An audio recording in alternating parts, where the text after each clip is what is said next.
All right, showtime, folks.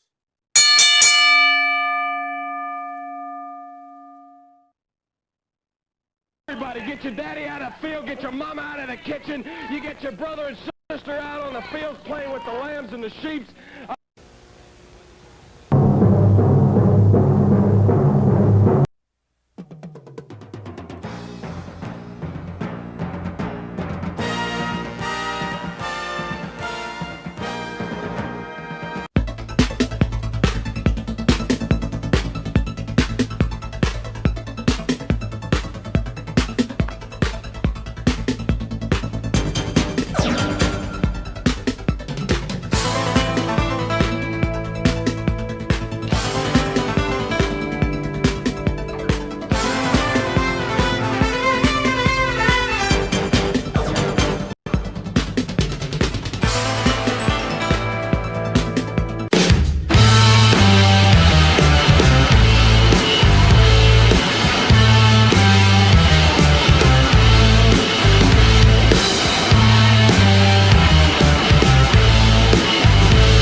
Hello, ladies and gentlemen. Welcome to Wrestling Gold Friday Night. Forgot the name of the show. Yes, it is Wrestling Gold Friday Night. Hit my mic again. Let me adjust this. I'll probably hit like 15, 20 times within the first 5 minutes of this live stream. Yes, tonight is Wrestling Gold Friday Night. I am Ronald Ray, your boy with a cornbread accent. Appreciate everybody tuning in. If this is your first time watching anything of mine, hopefully you're enjoying yourself. This is going to be like a laid back chit chat about the good old days of pro wrestling uh, when it was a sport. You know, people say it was a sport of professional wrestling. Um, Back in the good old days of, well, me myself, I was kind of on the tail end on the kayfabe thing. Uh, Pretty much everybody knew at that time it was a work, but they still trying to hold on to that mystique to it. Kind of like magicians, they held on to the mystique as long as they could, and some of them still do. Anyway, so yeah, if this is your first time tuning in to anything of mine, appreciate you folks watching. Join us in the chat, or if you want to just catch us on the replay because you want to watch some NFL draft. Oh my gosh, or that what's that company now? Uh,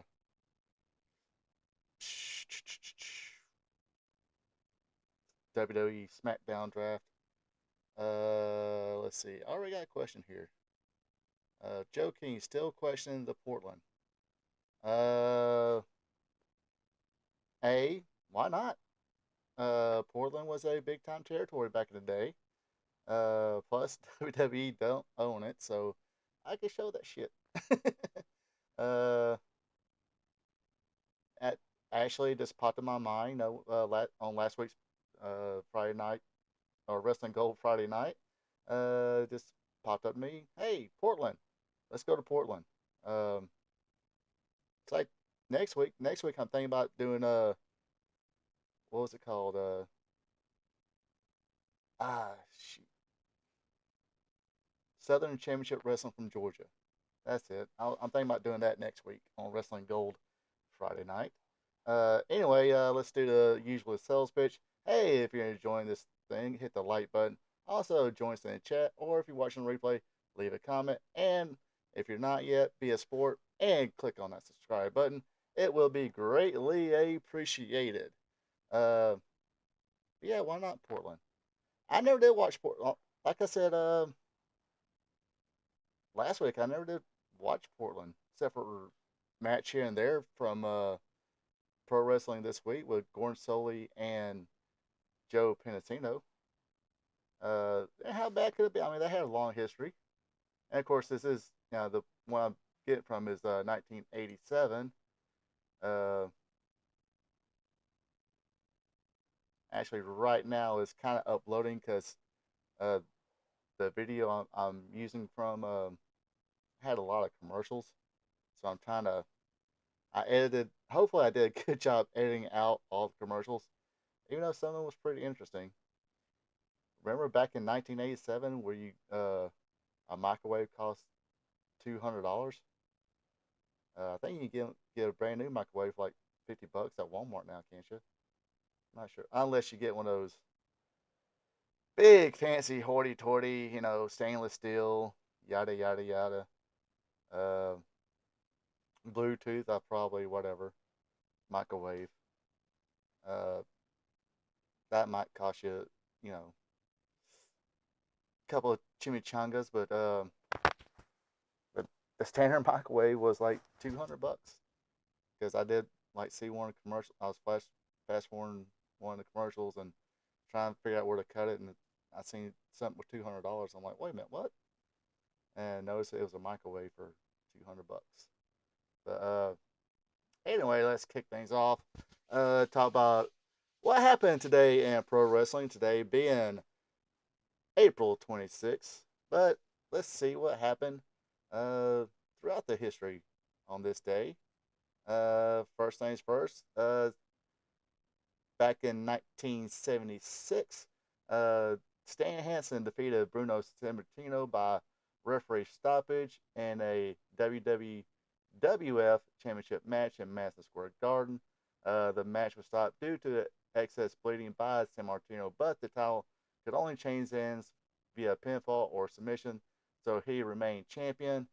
And yes, in case you're wondering, this was the match where uh, Bruno broke his neck. During the match, Hansen broke Bruno's neck accidentally now by body slamming him. Wouldn't cause the lariat, but they did a good job building up a storyline, saying uh, Hansen's lariat, that big clothesline, caused uh, the neck injury to Bruno Sammartino, but it was actually I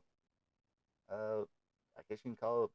I think he just landed wrong, or when he slammed him, I forgot what they said happened. I mean, a little bit of botch, but hey, those things happen.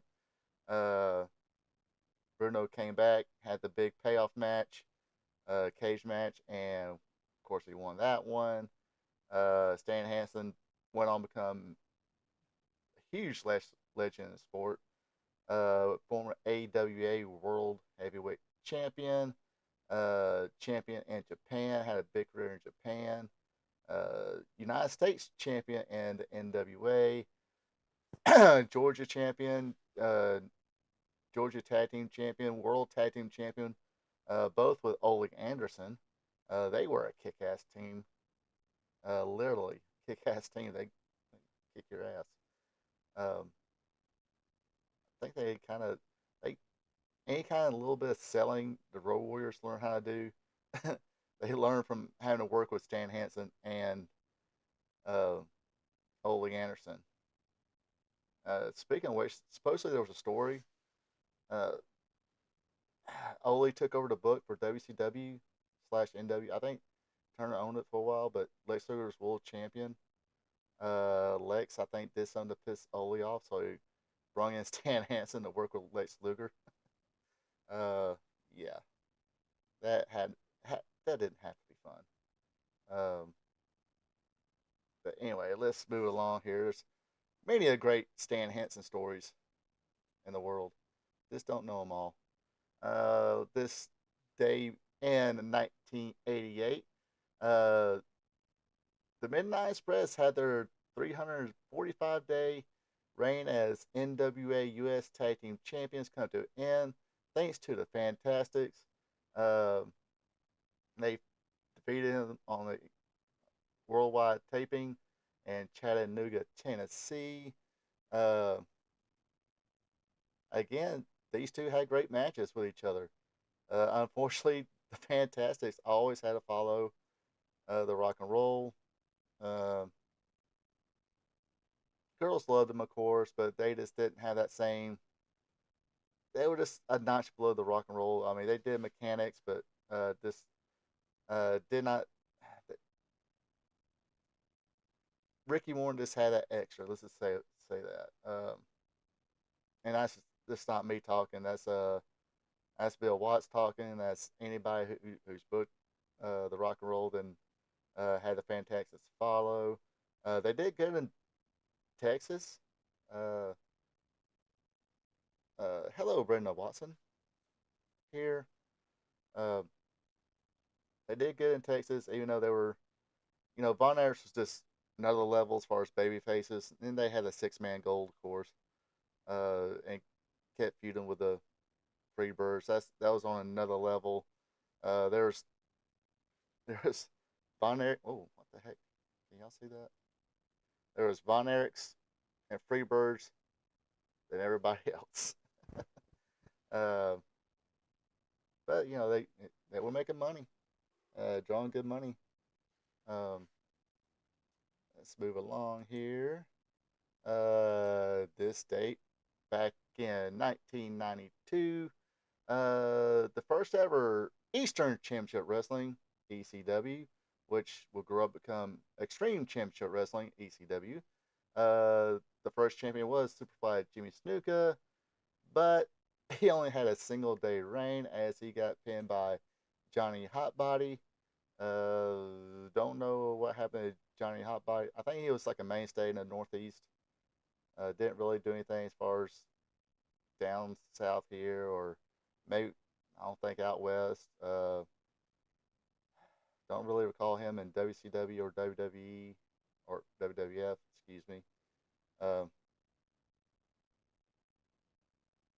Joking tag team where it's at still underrated. Yeah, they had an underrated feud, but the big money feud with the Midnight Express was um, were the Rock and Roll Express.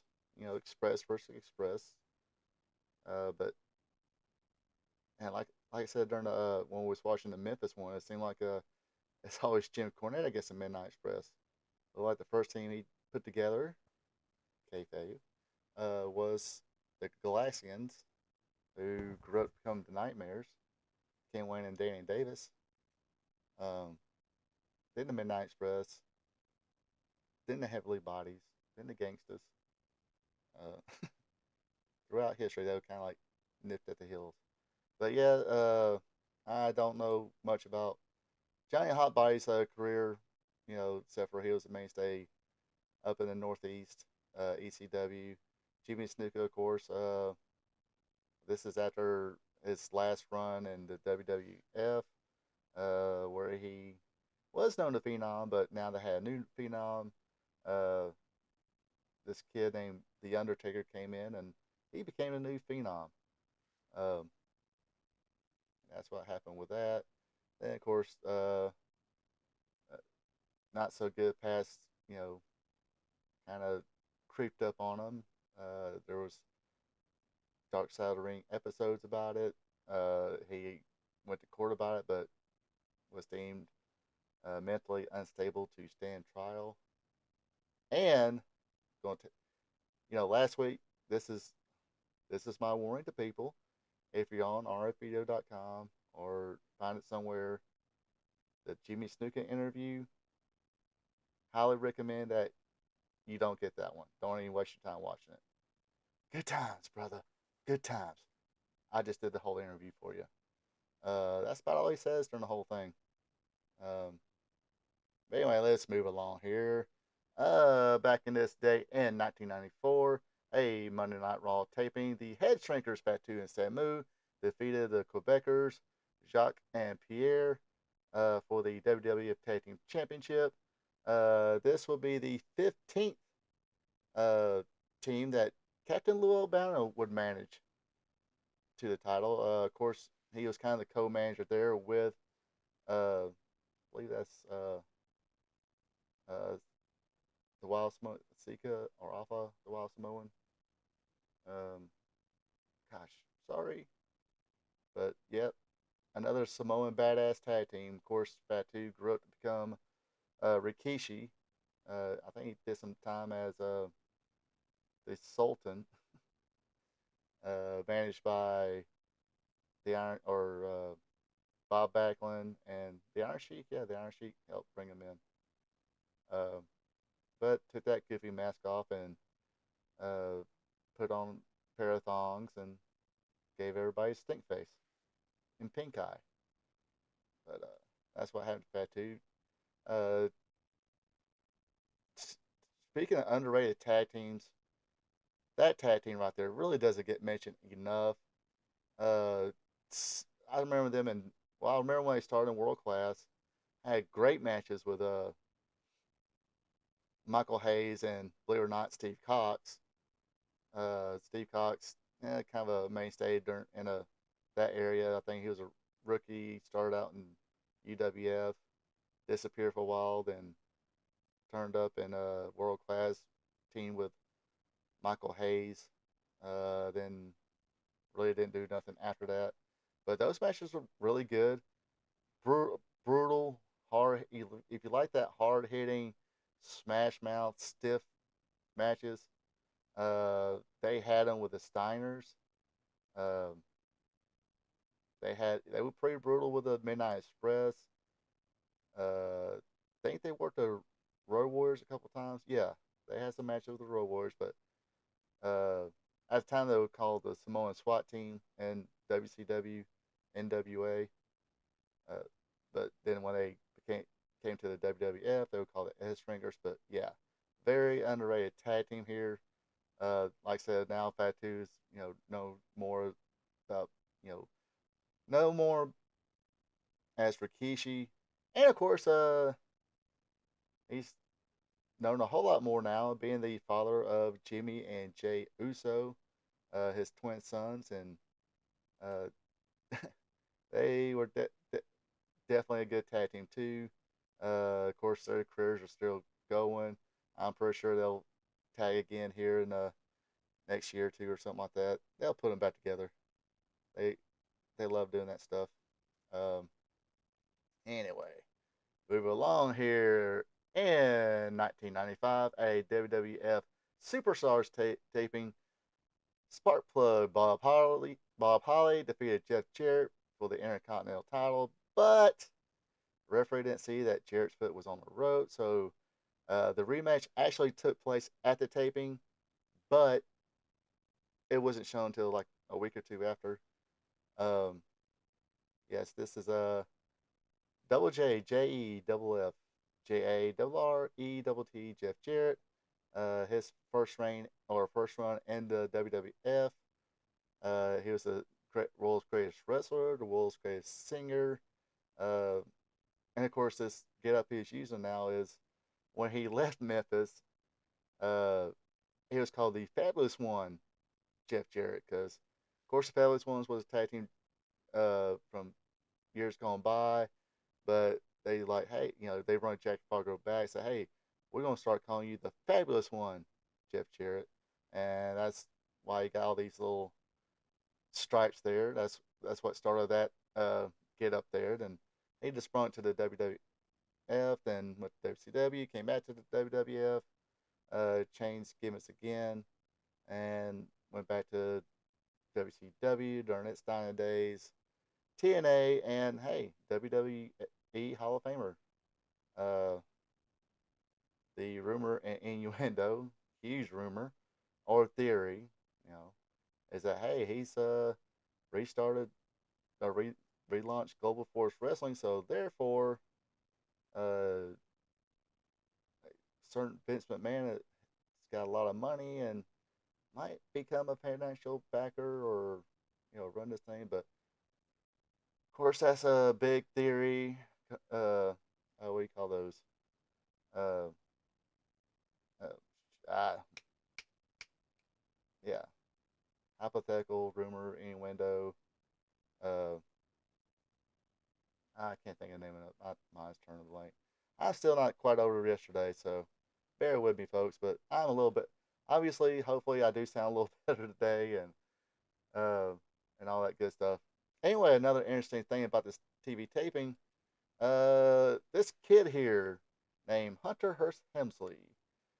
He started his career as Terror Rising, was John Paul Levesque in WCW, and now he ventured his way to the WWF, the major leagues, at changed his name again to Hunter Hearst Helmsley from Greenwich, Connecticut.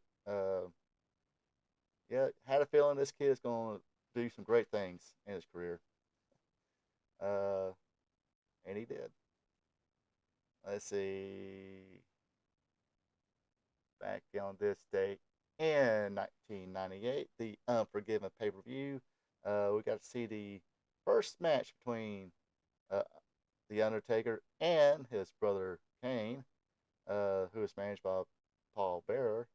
The first ever Inferno match, where whoever, you know, they have fire around the ring, of course, and whoever caught on fire first loses the match. And poor Kane, he had it. He felt the fire again.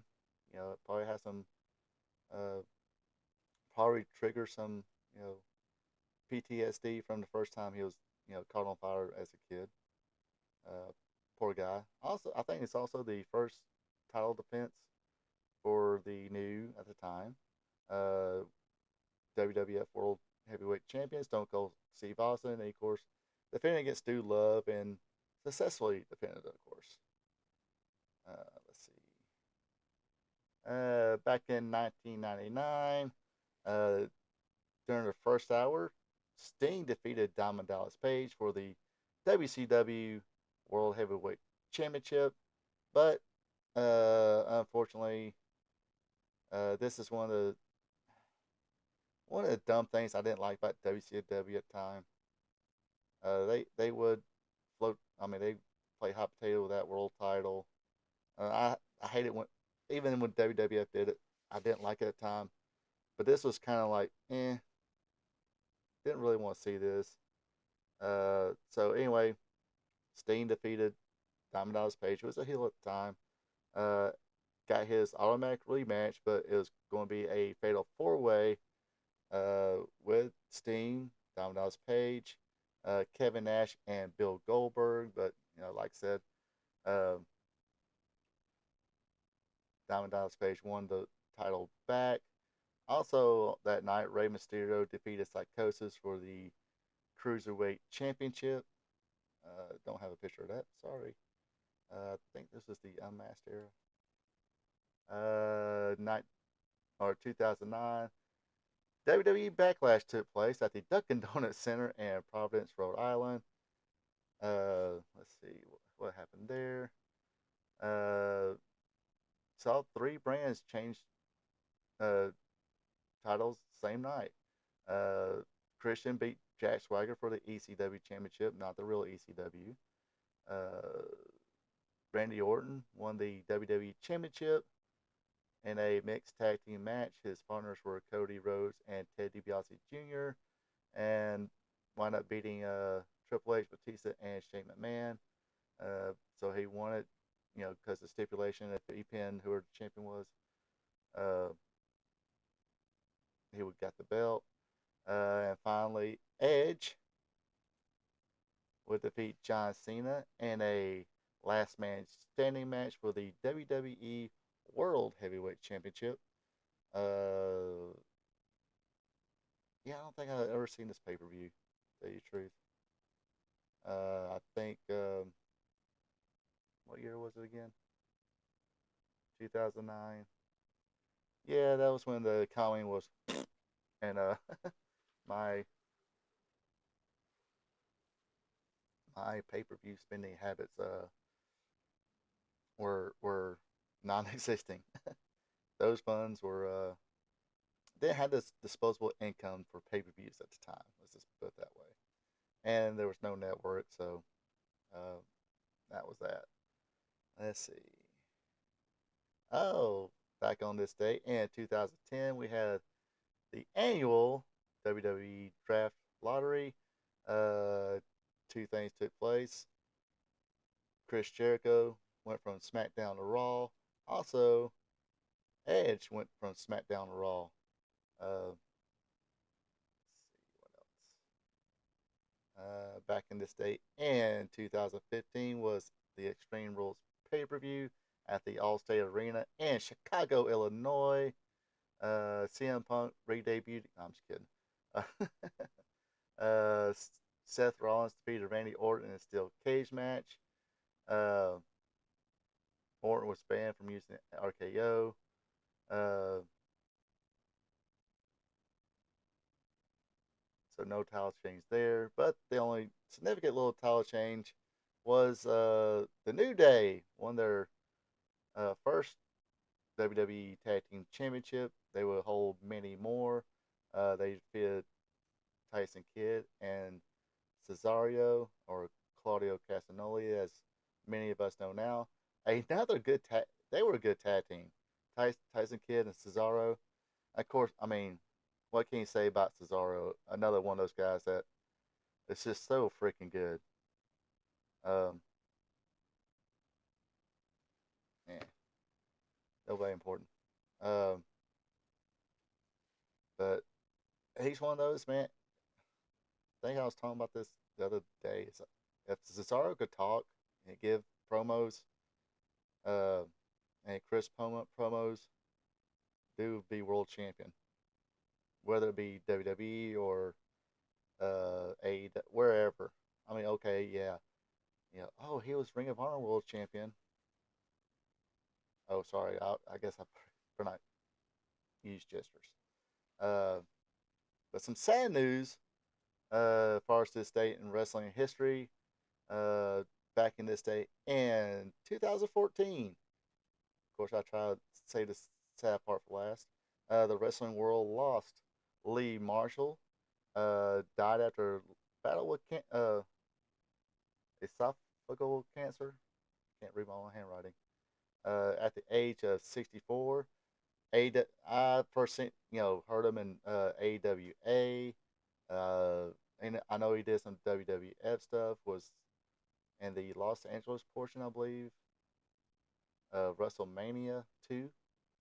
Um,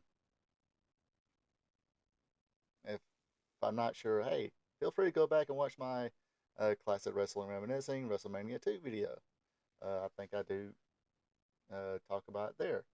So, yeah, of course, no more AWA. He wound up in the mid 90s, come mid to late 90s, working for WCW as their backstage interviewer. Uh, but I did not know this, or if I did knew it, I forgot about it. But did you know that Lee Marshall was the voice of Tony the Tiger? Yes. Uh, and when I was researching all this and looking at it, it was mentioned. I was like, and I went. I think I was reading about him in the off Wikipedia. So Wikipedia, sometimes you gotta give that Wikipedia, take what you read with a grain of salt. Sometimes you might want to do some other research, but I actually Googled it. There was like newspaper articles and stuff like that talking about how he was the voice of Tony the Tiger, and I did not know that. All those years eating Tony the Tiger, I didn't know a wrestling personality was the voice behind it. Bad me, bad me, bad me. Um, all right, all right, all right, all right. Gonna learn today. Y'all learn today. Hey, that I want to see. I feel bad now because that might have been a trivia question I asked one time and totally forgot that he was the voice of it. Hey, if you know, hey, if you're watching this right now and you do watch my wrestling trivia Tuesday videos, I might throw in this question this week. What wrestling personality was the voice of Tony the Tiger? And now you know. And knowing is half the battle. G.I. Joe. Sorry, see, I'm a child of the 80s. Anytime I hear that, or if you're in a store somewhere and, or anywhere, and I'm in a store I guess this actually happened the other week. I was in the store and there's a conversation between the clerk and a customer or something like that, and the guy said, "Oh, I didn't know whatever." It's like, "Oh, now you know." It was a friendly conversation, not like now you know kind of conversation. It was just a friendly conversation, and as soon as the clerk said, "And now you know," and I couldn't help myself. I was I was in the looking at the drinks, picking up a drink, and I couldn't help myself but go. And knowing's half the battle. G.I. Joe. And both of them looked at me like crazy because they probably don't remember G.I. Joe. The G.I. Joe cartoons. Hey, what wrestling personality was a G.I. Joe? Does anybody know? Does anybody know in the chat? Come on, this is a softball question here. Everybody should know this. I'll let y'all think about it. What wrestling personality? This is for the chat. I'm not. I, if it doesn't answer don't pop up, uh, you know, I'll give the answer later. But what wrestling personality was a G.I. Joe character? It's softball. It's easy. Come on, folks. You can do it. I believe in you. I believe you can do it. This is so easy. Easy, easy, easy. There you go. Winner, winner, chicken dinner. And of course, I ain't paying for a chicken dinner. You can ask your significant other or somebody else besides me to go get you that chicken dinner. But yes, it was Sergeant Slaughter. Sergeant Slaughter was a G.I. Joe character. All right, who's ready for some Portland wrestling? Uh, like I said, it just downloaded, so let me uh, let me click a couple buttons here. There you go. You eat chicken now. Fried chicken, baked chicken, chicken stew, chicken casserole, chicken sandwich, chicken pot pie, uh, grilled chicken, barbecue chicken, garlic chicken, sweet sour chicken. What kind of chicken? How are you eating that chicken? Inquiry minds want to know. Okay, let's see here. Let's click this button, and we're going to click this button. Let's see. Okay. Browse. Yep. Here we go. Hopefully this works out fine. And while okay, yeah, this is how we do it. Gotta move things around here. All right. Open.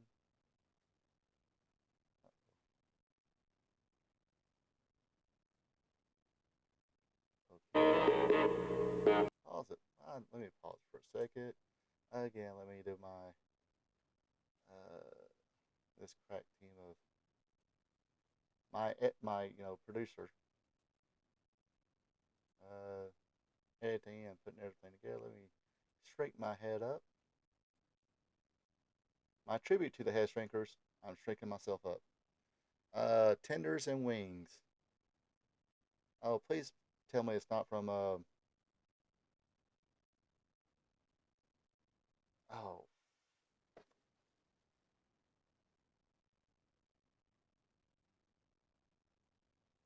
please tell me it's not from Zaxby's. Ten- Tenders are okay at Zaxby's, but their wings are horrible, horrible. And that does it for our restaurant review of the week. Zaxby's wings are horrible. Their tenders are, eh, they're hit and miss. I like their grilled Cobb salad. That's what I like getting at Zaxby's. And as far as all the fast food places, the best sweet tea of all fast food places. is at Zaxby's. Uh, so yeah, Zaxby's. That check better be in the mail. Anyway, let me pull this up. Uh oh. Okay.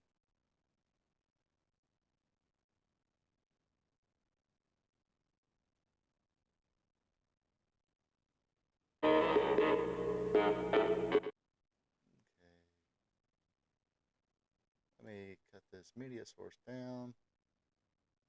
And yeah, by the way, before I forget, let's see. Uh,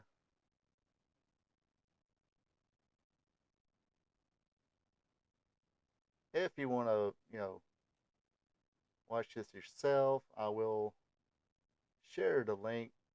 But like I said, it does have commercials. I edited hopefully 90, at least 95% of the commercials out of it. But I will share the link in case you don't want to hear me babble about it. You can listen to their commentator, which I have no idea what his name is. Uh, it's like I honestly did not, never watched. I was from Brenda's sorority, someplace in Athens. Okay, so it might not be too bad. So at least it's not from Zaxby's. Anyway, I like to sit here and thank Music Guy 64 for uploading this episode of Portland Wrestling uh, 6 months ago. So if you do watch this, uh, just want to say thank you, Music Guy, Music Guy 64. I don't, I'm actually going to subscribe for his channel. If I use your video, I'm going to subscribe to your channel. I think that's the least I can do. Um, let's see. So, with that out of the way, let's uh let's tune in some Portland wrestling, and here we go. Play.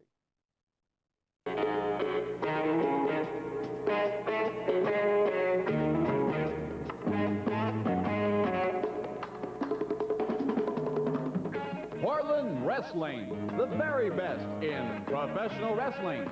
Portland Wrestling is brought to you by Tom Peterson's. Now I'm not okay. That music is horrible, but watching this intro here, they kind of stole. It's not from just Portland wrestlers. They have this entrance from. That's from NWA Pro. That's Man MTA giving somebody the belly to belly, or it was. Now you got the Russians in there. Nikita Koloff. I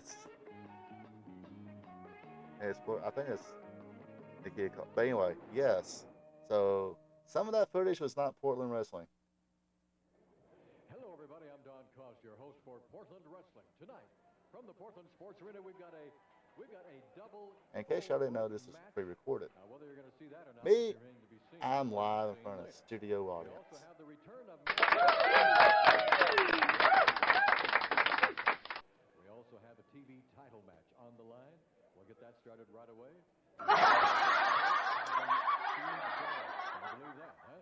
Well, there's a lot of things that you're not going to believe once we get going. And we will get going right after this. We'll be back with all the action, all the news, all the interviews, everything right after this. Don't go away. It's our happy holiday sale with free gifts for you. Buy any microwave oven and get this cook set free. What happened Every here? weekend, free gift wrapping with your microwave oven purchase. Microwave ovens on I sale. got commercials, but Sanyo microwave, $99. White Westinghouse microwave, $149. Sanyo microwave with the 3 most wanted features, $199. This full-size GE microwave oven, I clicked on the wrong button. Anyway, coming to the ring. I believe that's the Portland TV Championship trophy. I hated the medallions and trophies for anything. Not a fan of that whatsoever. Good old fashioned. And the guy in the very loud britches and We'll get going right after this. We'll be back. chain leather jacket and all that. That's Chris Colt. He's was a subject Happy holiday sale. And once of again, we welcome you to the Portland Sports Arena. This place is going to be going crazy. It's already starting to get pretty weird. In the Jackson. and In this corner, the defending TV champion. not sure about the 125 whole pounds, career of Bar. gorgeous Joey Jackson, but Art Barr there, he became the Introducing juicer. Chris Colt, the greatest Uh, manager in the world. oh, I'm sorry, that Sandy Barr. that shit went fly for me. Chris the Barber Colt. Anybody want a haircut? Yeah, well, I don't think you'd want a haircut the way he gives them. And last week he gave a haircut to Sandy Barr, the referee. And before that, it was So I guess he was doing the. Art Barr. But you know, I watched the Dark Side of the Ring about Chris Quite a Colt, lineup there and of haircuts. very interesting career. In fact, they've already He started wanted to live and die like a rock star. He actually wanted. last week. Moondog Uh, Brady was carrying around He that poster actually wanted to that, pass with away those at names on it. 27, but lived a little longer than that. Mr. Colt brought his scissors with him Oh, again tonight. one second combing here. The hair, the locks of gorgeous Joey Jackson. We're about ready to get started for our first match tonight from the Portland Sports Arena for the TV Trying to do some math trophy. here. Now, how smart do you? Gorgeous Joey Jackson thought he would pull a Ric Flair on Art Barr, faked a handshake, was real proud of himself, turned his back on Art Barr, and paid for it. And now we'll start all over again. Reminder right away that next Saturday night, thanks So to at this time, Chris Colt was 41 years old, and looked like he definitely lived a life of a rock star. But anyway, Art Barr had a pretty. He like I said, I think he was. I think he's calling himself Beetlejuice in Portland here. It's fun to watch Um, it. It's exciting to watch it on television. Another guy And it's even more fun and calling himself exciting. the Big in person. Juice. Both men lock up side by side. Then when he went to the Big Juice went And to you can see WCW, Chris Colt down there already he creating a disturbance. used another name. Referee. But And Art now Barr went by the Jackson Juicer. Had a huge, big career in Mexico. over goes Barr. Got in a little bit of trouble here in Portland. There, the leapfrog by Uh, gorgeous Joey Jackson, a back but ended up drop in, by Jackson, and Barr lands right on his feet. Barr landed on his feet. but There's a drop kick. yeah, ended up going to Mexico. Had a very successful tag team with Eddie Guerrero, Los Gringos, Oh, Colt uh, thinks or much of that. What a move Los that was Locos by Gringos, Art excuse Barr. me, with Eddie Guerrero. They got a lot of heat With a there. back body drop on Barr, who landed on his feet.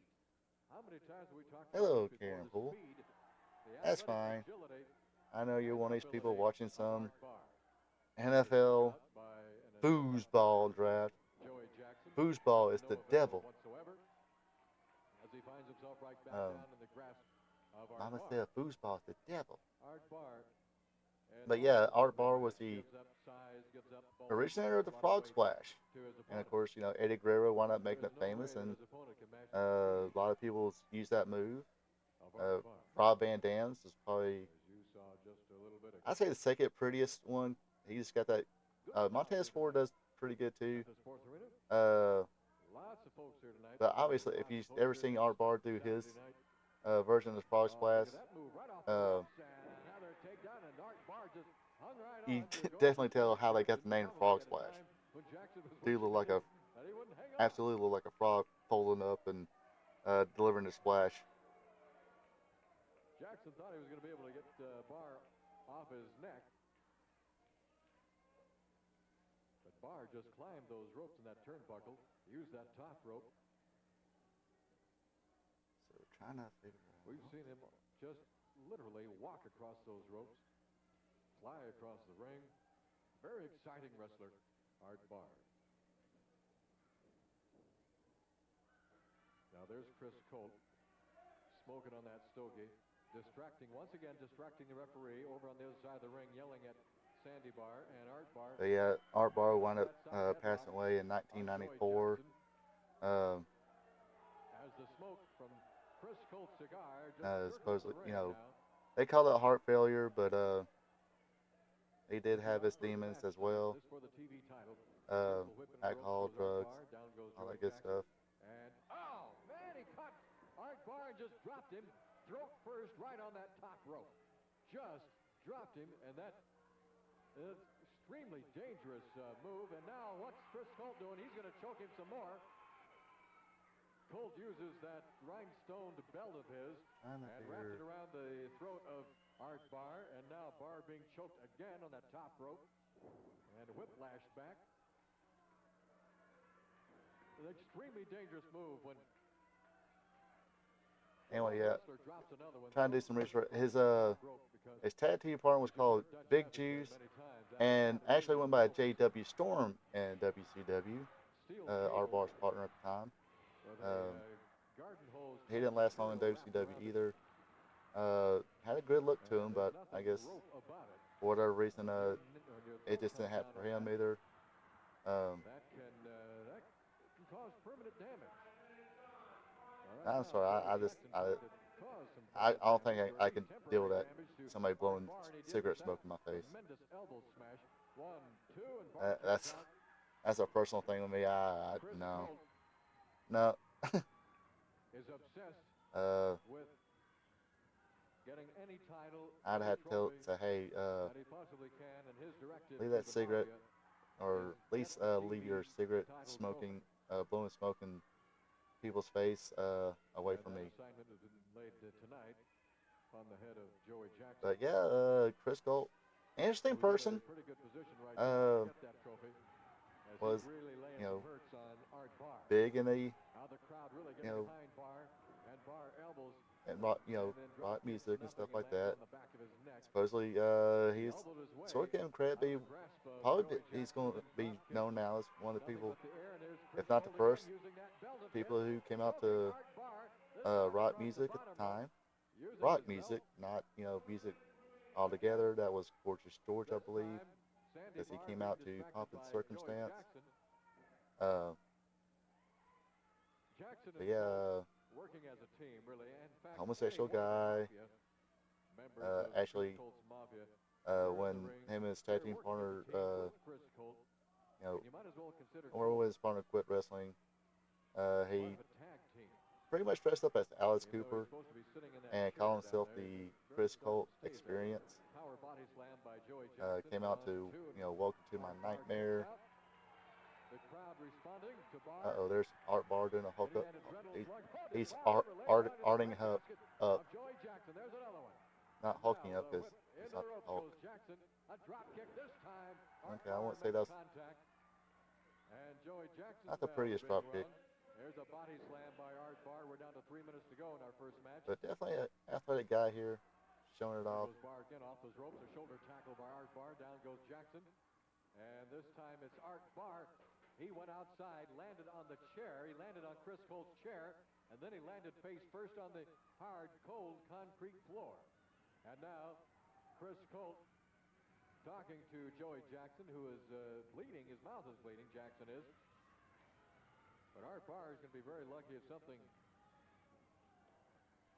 if he's not sporting some blood on some part of his body down there. There's a honky tonk man. No, I'm just kidding. Really hitting that floor.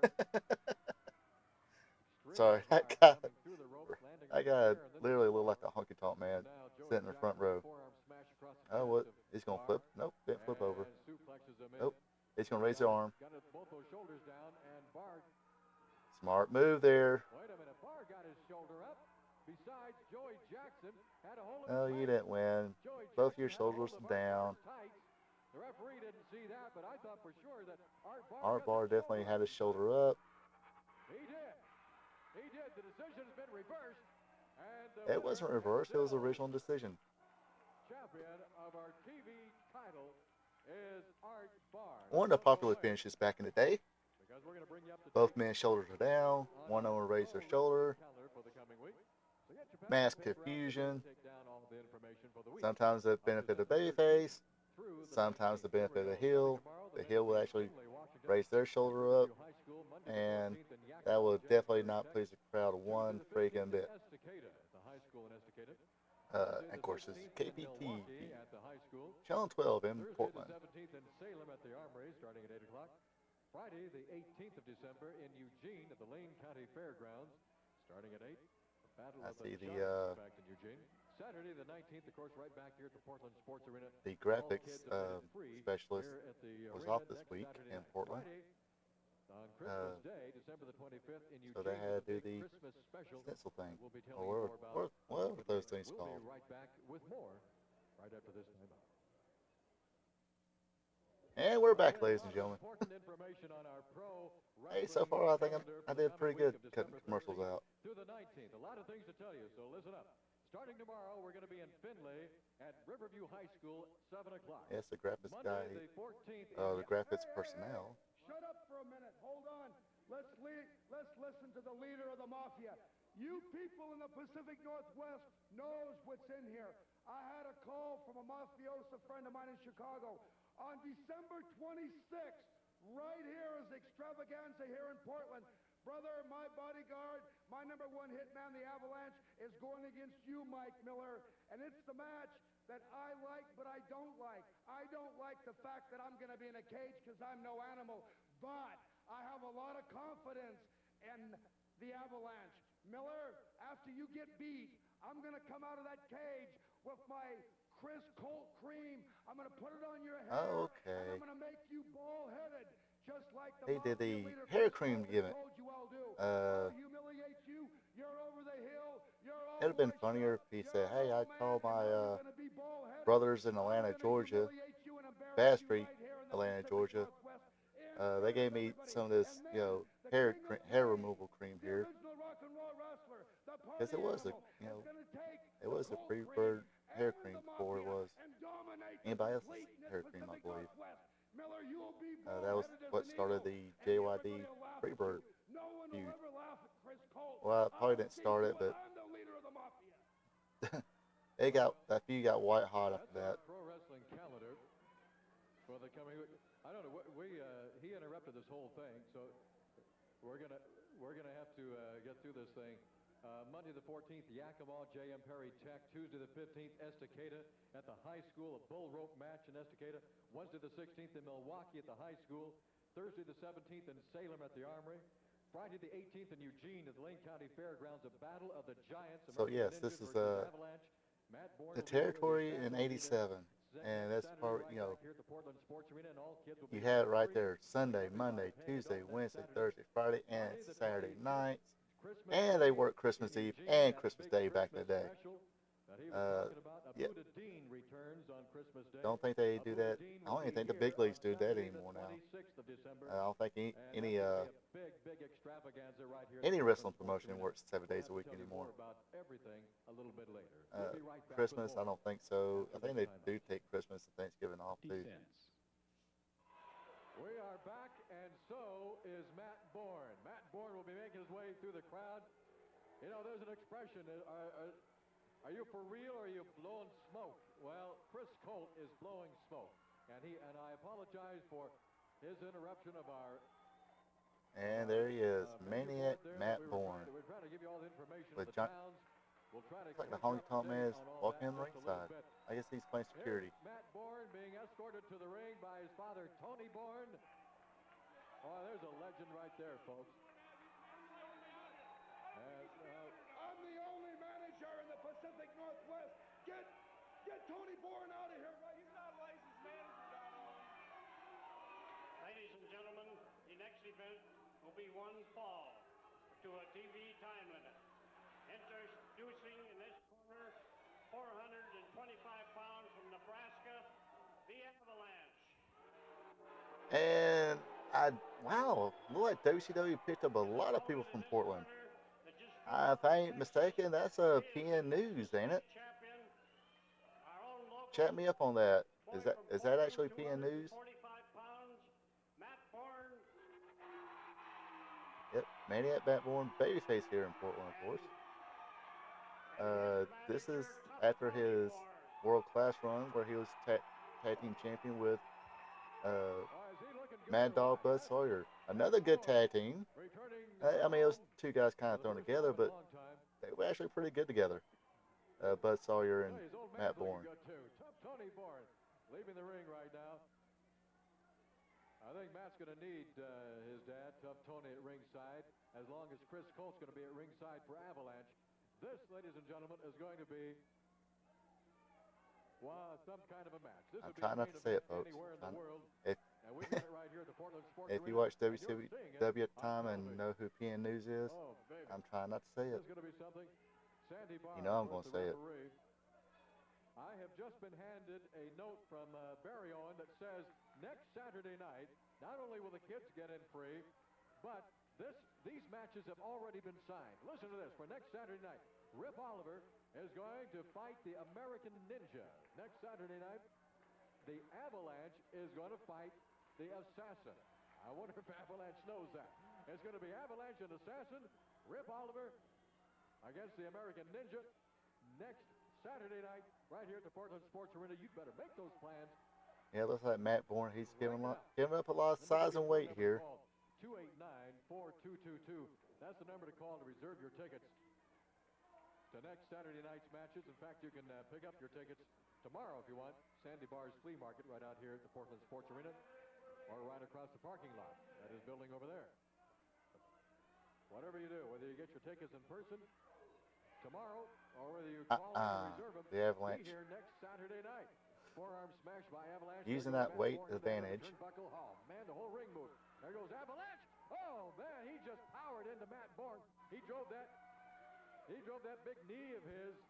If he weighs 450, the knee's got to be about 100 a quarter. Right in. I mean, I swear that looks like the guy who was PN News in WCW. Throws him in. Here comes Avalanche again like a big train, and wham! I've got to look He this got up. derailed as he hit I could that be wrong. turnbuckle. Avalanche did.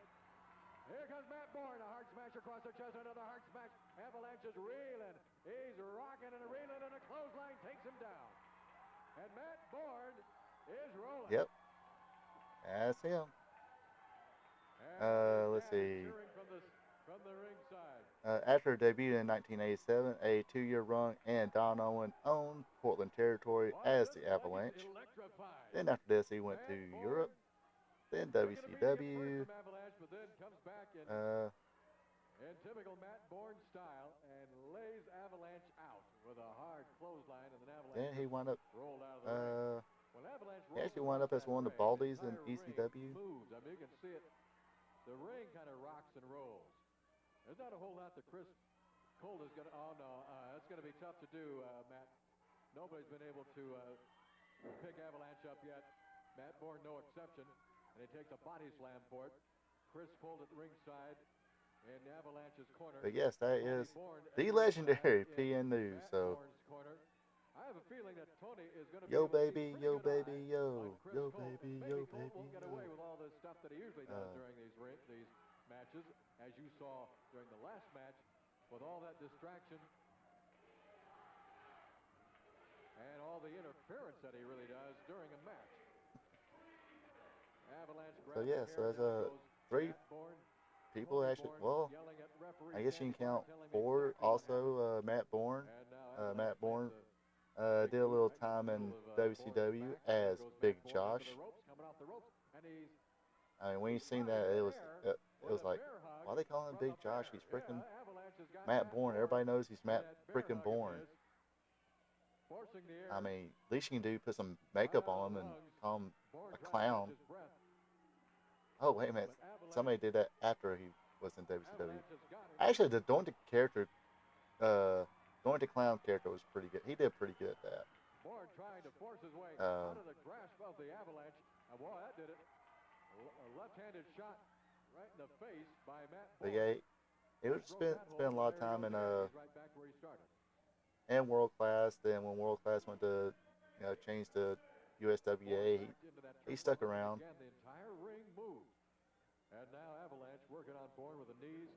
There goes a reversal whip into the turnbuckle. Goes Avalanche. And a hard left-hand smash by Bourne. Yeah, I think after his run in World Class and USWA, that's when he became Big Josh in WCW.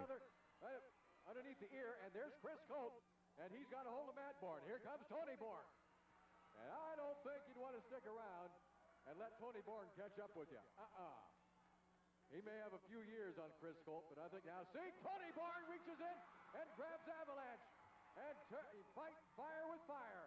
And Matt Bourne has got it. Yes, sir. Oh, a little teamwork, huh? Keeping it in the family. Now, that's real family ties right there. Yep. Sometimes that's what you got to do. Now, you know, Matt Bourne was no stranger of breaking the rules a little bit. And all his dad did. So, yep. When a babyface does it, it's called playing, you know, fighting fire with fire.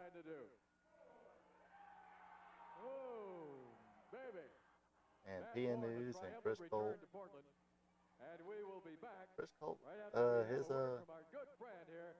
his Tom charges are 0 for 2 from Peterson. tonight. Oh yeah, give each other a hug. Feel like I'm standing in the middle of the Hall of Fame. Tony Bourne, Matt Bourne, the assassin. You know, Don Cass, when we talk about And obviously that's not the coal miner's glove last Saturday night, the glove of justice is sticking with the assassin, okay? Now, Sunday obviously we're that's not Finley Jody Washington. Hamilton's I want everybody assassin to or join Tony me. The glove Resto. of Finley, okay? Tuesday night, Estacada, big bull rope match, me and the grappler, brother. Besides this tag bull rope here tonight that nobody's gonna see because it ain't gonna be on Trying to TV. figure out who. It's gonna be me and the grappler and Estacada. Does anybody know who the Portland assassin was? Milwaukee, Oregon, brother. Milwaukee High School's gonna be set on fire, Jack. Thursday night, Salem Armory. We're gonna tag team there. Big tag team match. Friday night, Eugene. Big tag team match there. Next Saturday night, back at the Portland Sports Arena. Kids in free, brother. Next Saturday night. Now, Matt Bourne, Jack. I know, no wait.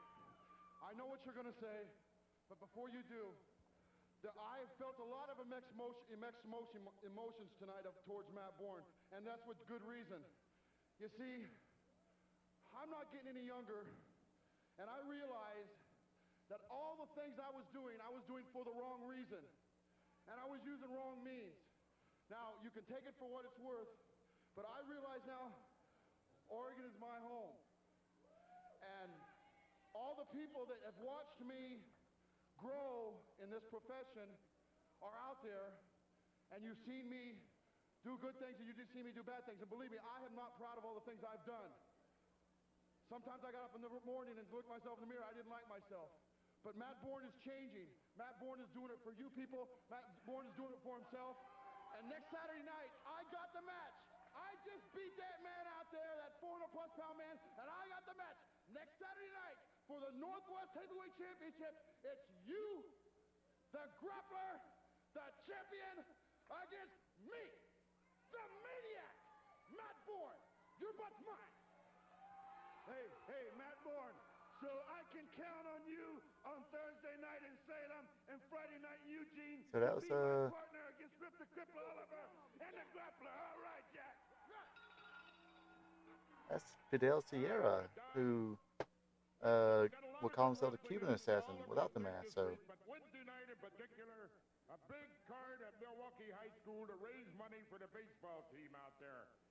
Milwaukee, in addition to putting out good wrestlers, he has Tough Tony Bourne, who's Matt Bourne's father had a pretty good wrestling career One I know very well before my time, so I don't know his whole history. and another one, But you know, his well talked about. You know, basically, well, except for WCW because he was Big Josh. But when he wrestled in, you know, WWF and well, pre Doink the Clown, he was in the first WrestleMania. He wrestled Ricky Steamboat. Were they? But anyway, I think they kind of mentioned, yeah, Matt Bourne was a generation wrestler. Of course, in world class, they spoke highly of Tough Tony Bourne when Matt wrestled. So that's about the only history I got about Tough Tony Bourne. Well, it's great to be up here with a legend, I'll tell you. Speaking of legend, we're going to turn things over now to our good friend Tom Peterson. Tom, you can just feel the electricity of the Portland Sports Arena.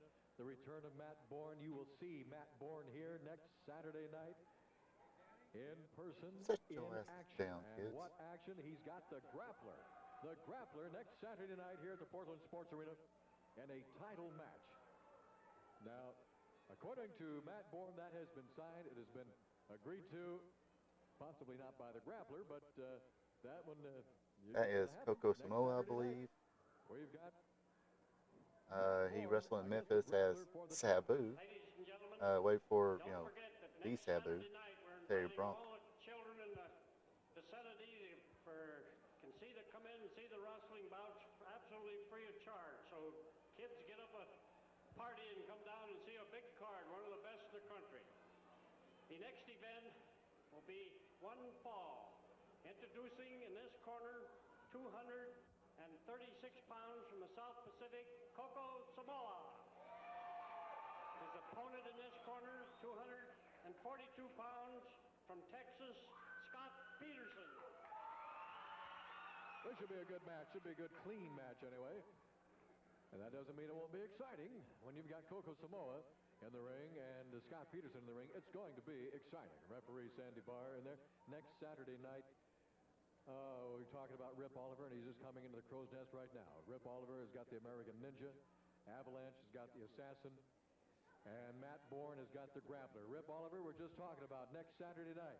Looks like you've got American Ninja. Yeah, Don Gosh, you know, I had American Ninja last Saturday night right here. I was out in the center of the ring. Beautiful robe on, looking good as always. And, Yep. You know, they come out and said American Ninja Dave was face sick. match here.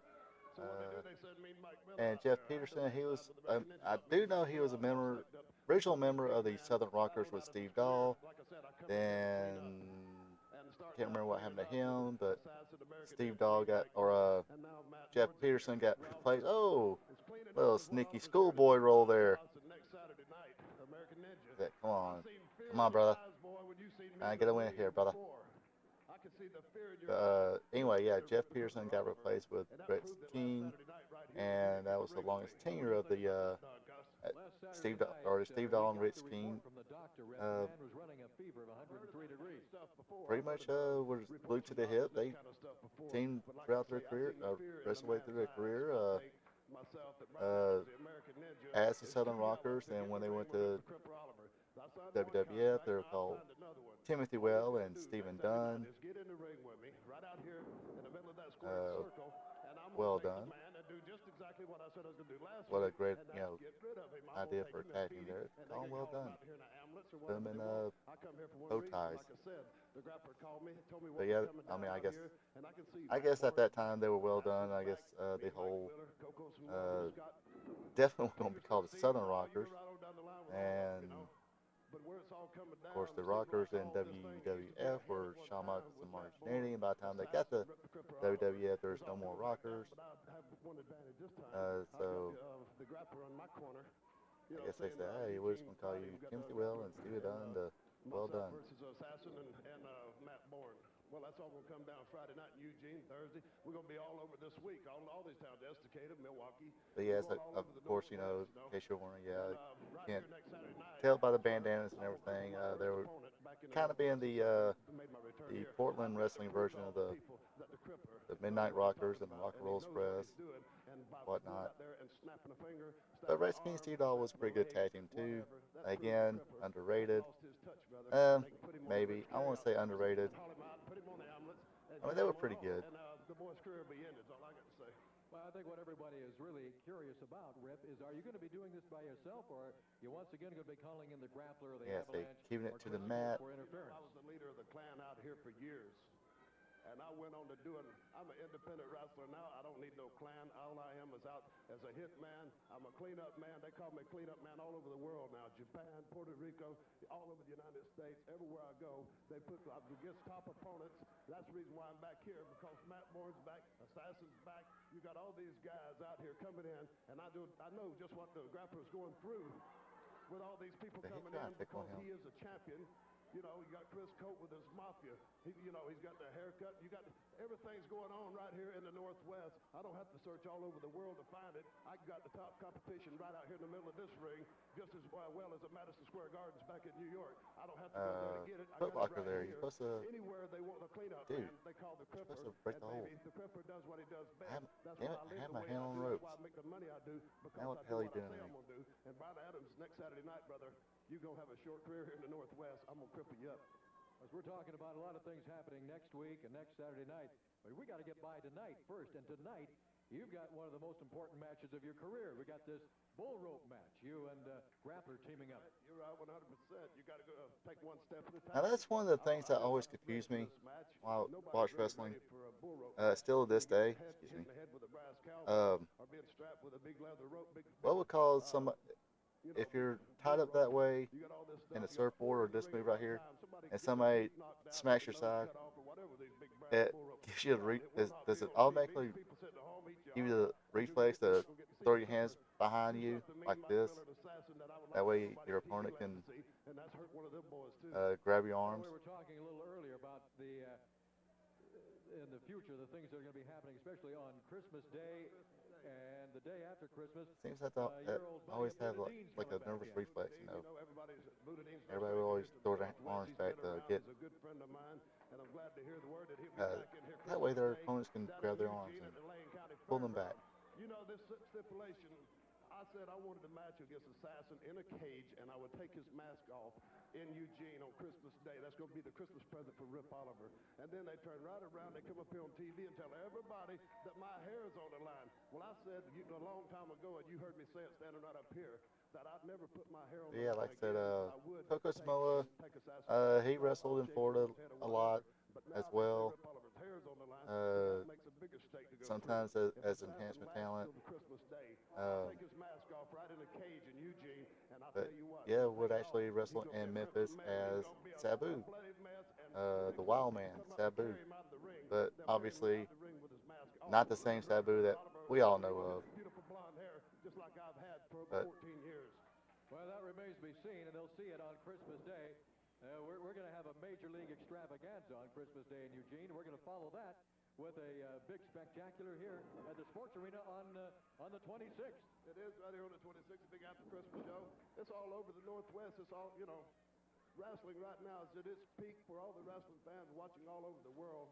You're looking at the best wrestlers right out here are just as good. You've got top talent all over the world, but these wrestlers right here, just like this guy Peterson, Coco Samoa out there doing a scientific match. Well, the guys can wrestle, they can fight, they can do whatever they got to do to survive. And what this is a survival series. And when Rip the Cripple, and so far I think this is a pretty good technically sound match here. He knows how, and that's to beat a man down, bite his nose off, whatever I got to do, Don, because I don't care. Matt What Boyd, y'all talking about? You know, me and you, boy, we've been in that ring out there a lot of time, partners and against each other. And I know you are no pushover, and you know I'm no pushover. So next Friday night in Eugene, and I do believe that's a Cripper, Rip Oliver. You're hanging with Trash. You're hanging with And let's see, That's what he always I called think me. here. But Assassin, you know good and well. I think he was coming back from the WWF as well. He didn't last long in WWF. I think he wrestled as a ninja, super ninja, I think the Assassin has a different in the WWF. Don't think it got over too well. Oliver, and I think everybody in town, everybody has heard about that.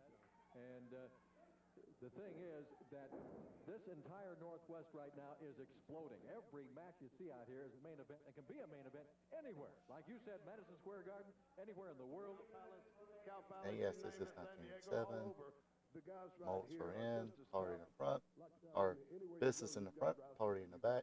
Nowadays, 1987, going on 1988, you got bigger and tougher competition. I know I went out and I experienced the wrestling world. I was out here for a long time, but I got out and I experienced And look at the Greco-Roman top lot. competition that's all over the world. And I've had my head beat in right here in this arena as much as I have anywhere else. But I'll tell you what, everyone's asking the Crippler, what are you doing? Why are you back here? You gonna get your clan back? I don't need my clan. All I'm here is for one thing, and that's to clean up.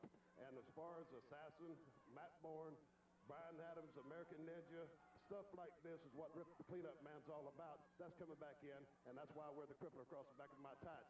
American Ninja, I know he had to check my record, and with all the win and loss records of mine, and seeing all the professional athletes that I put out of professional wrestling, they've carried out on stretchers and stuff. That's why the boy's got fear in his eye. Now, I know there's people paid. They're going to pay to come back this boy up against me. Well, he's 6'6", over 300 pounds, whatever. He's a big man. I don't take that from him. He's got a lot of martial arts. I understand he used to box, everything. You know, the guy is an athlete, but he's going in against a veteran, Rip the Crippler Oliver, and Rip the Crippler Oliver is going to leave him laying right in the middle of that ring next Saturday night. Rip, a little reminder here. He also went in against a veteran in the Threw him down. Super Ninja isn't here anymore. Gosh, you can't tell me nothing about Super Ninja. I was the one that brought the man in as a personal bodyguard to me. You remember that back when I brought him in to being part of my clan. Well, Super Ninja is a tough man. He is one of the top. Brian Adams may have pulled a slick one. He might have got by. I didn't just see the situation, but he managed to get by with the situation and still survive without a broke arm or broke leg or swallowing his windpipe or something like that. So, Brian Adams, like I said, you are a tough man. I've watched you. I've checked you all over. I don't go in the ring unless I check a man out. You know, I got to check the opponent out, check his win and loss record, check how many people he's crippled up. And then when I stare him straight in the eye, I see him start shaking his boots. And I seen that shaking Brian Adams' boots last week all over us Northwest, down in Medford, Salem, all over. I see him when I stare at the man. You can see that little bit of twinkle in his eye. You know, he's acting like you see the fear. I've seen the fear. Well, Pearson there was talking some trash. I'm gonna take the fear out of his eye right here. Samoa ain't gonna go for that. Said, look, brother, might be babyface here. I ain't gonna take no smack talk now. Brother, good times. Oh, sorry, that was Jimmy Snuka.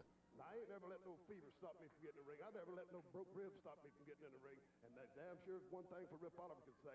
I'm going to be there next Saturday night. And Brian Adams, I don't care what excuse you come up with, it ain't going to be good enough. This must be one of those time limit draw matches that are really pacing themselves here. Where you're living and drag you out. I'm going to do what I told the people in the Northwest. I'm going to do what I told the grappler, the Northwest heavyweight champion, I was going to do. You know, you see Matt Bourne come out here last match. He's up here with his American with Avalanche. He got a win over him by his dad pulling the leg. But next week, and that's it. You're not going to get by that. Time limit draw. Shake hands. We hug it out. Raise each other's hands. I close on him. Close on him. Somebody close on somebody. Next week it will be Rip Oliver and American Ninja. And no close ons. Coco Samoa and Scott Peterson. We'll be back with more. They're still. Right after this they shake hands. They're friends. Well, the Mafia took roll call and everybody's here, and the Grappler is here. And yes, that is Lynn Ditton, the grappler, the original grappler, former partner of Tony Anthony, who also was grappler number 2, and of course they were the original Dirty White Boys. And I believe at this time he was the booker. Well, let me tell you one thing. Right now, Matt Bourne and Tony Bourne, before I lose this Northwest heavyweight title, boy, somebody's going to get hurt real, real bad. And there's no way on God's green earth, Jack, Matt Bourne, that you're going to take it away from me next Saturday night. Now, I want to tell you one more thing, Don, because, you know, supposedly he had a pretty good mind for business. Raven gives him a lot of credit for basically, giving him, his big break, real push in wrestling. This first territory got, push as a top person, and he said he would pick his brain a lot, Lynn Ditton's brain a lot, and knew how to make things make sense and stuff like that. So, like I said, Raven gave Lynn Ditton, grappler here, a lot of credit for not only giving him this big break, but teaching him a lot about the business side of it, making things make sense. You got the telegraph. It's the Mafia roll call again. We're all here. We're all ready to go. I'm here. Jackson Avalanche, Coast Mafia, the leader right here. Listen, I want to show you people the potency of the Mafiosa cream sent to me by my Mafiosa friend in Chicago. Now, it's the Colt cream. The only time I ever seen Chris Colt wrestle, never really heard from him or heard about him, about his career totally. Mike Miller's hair after the Avalanche beat team on the 26th. Take off your jacket so I can show everybody here exactly exactly what the mafiosa cream is all about.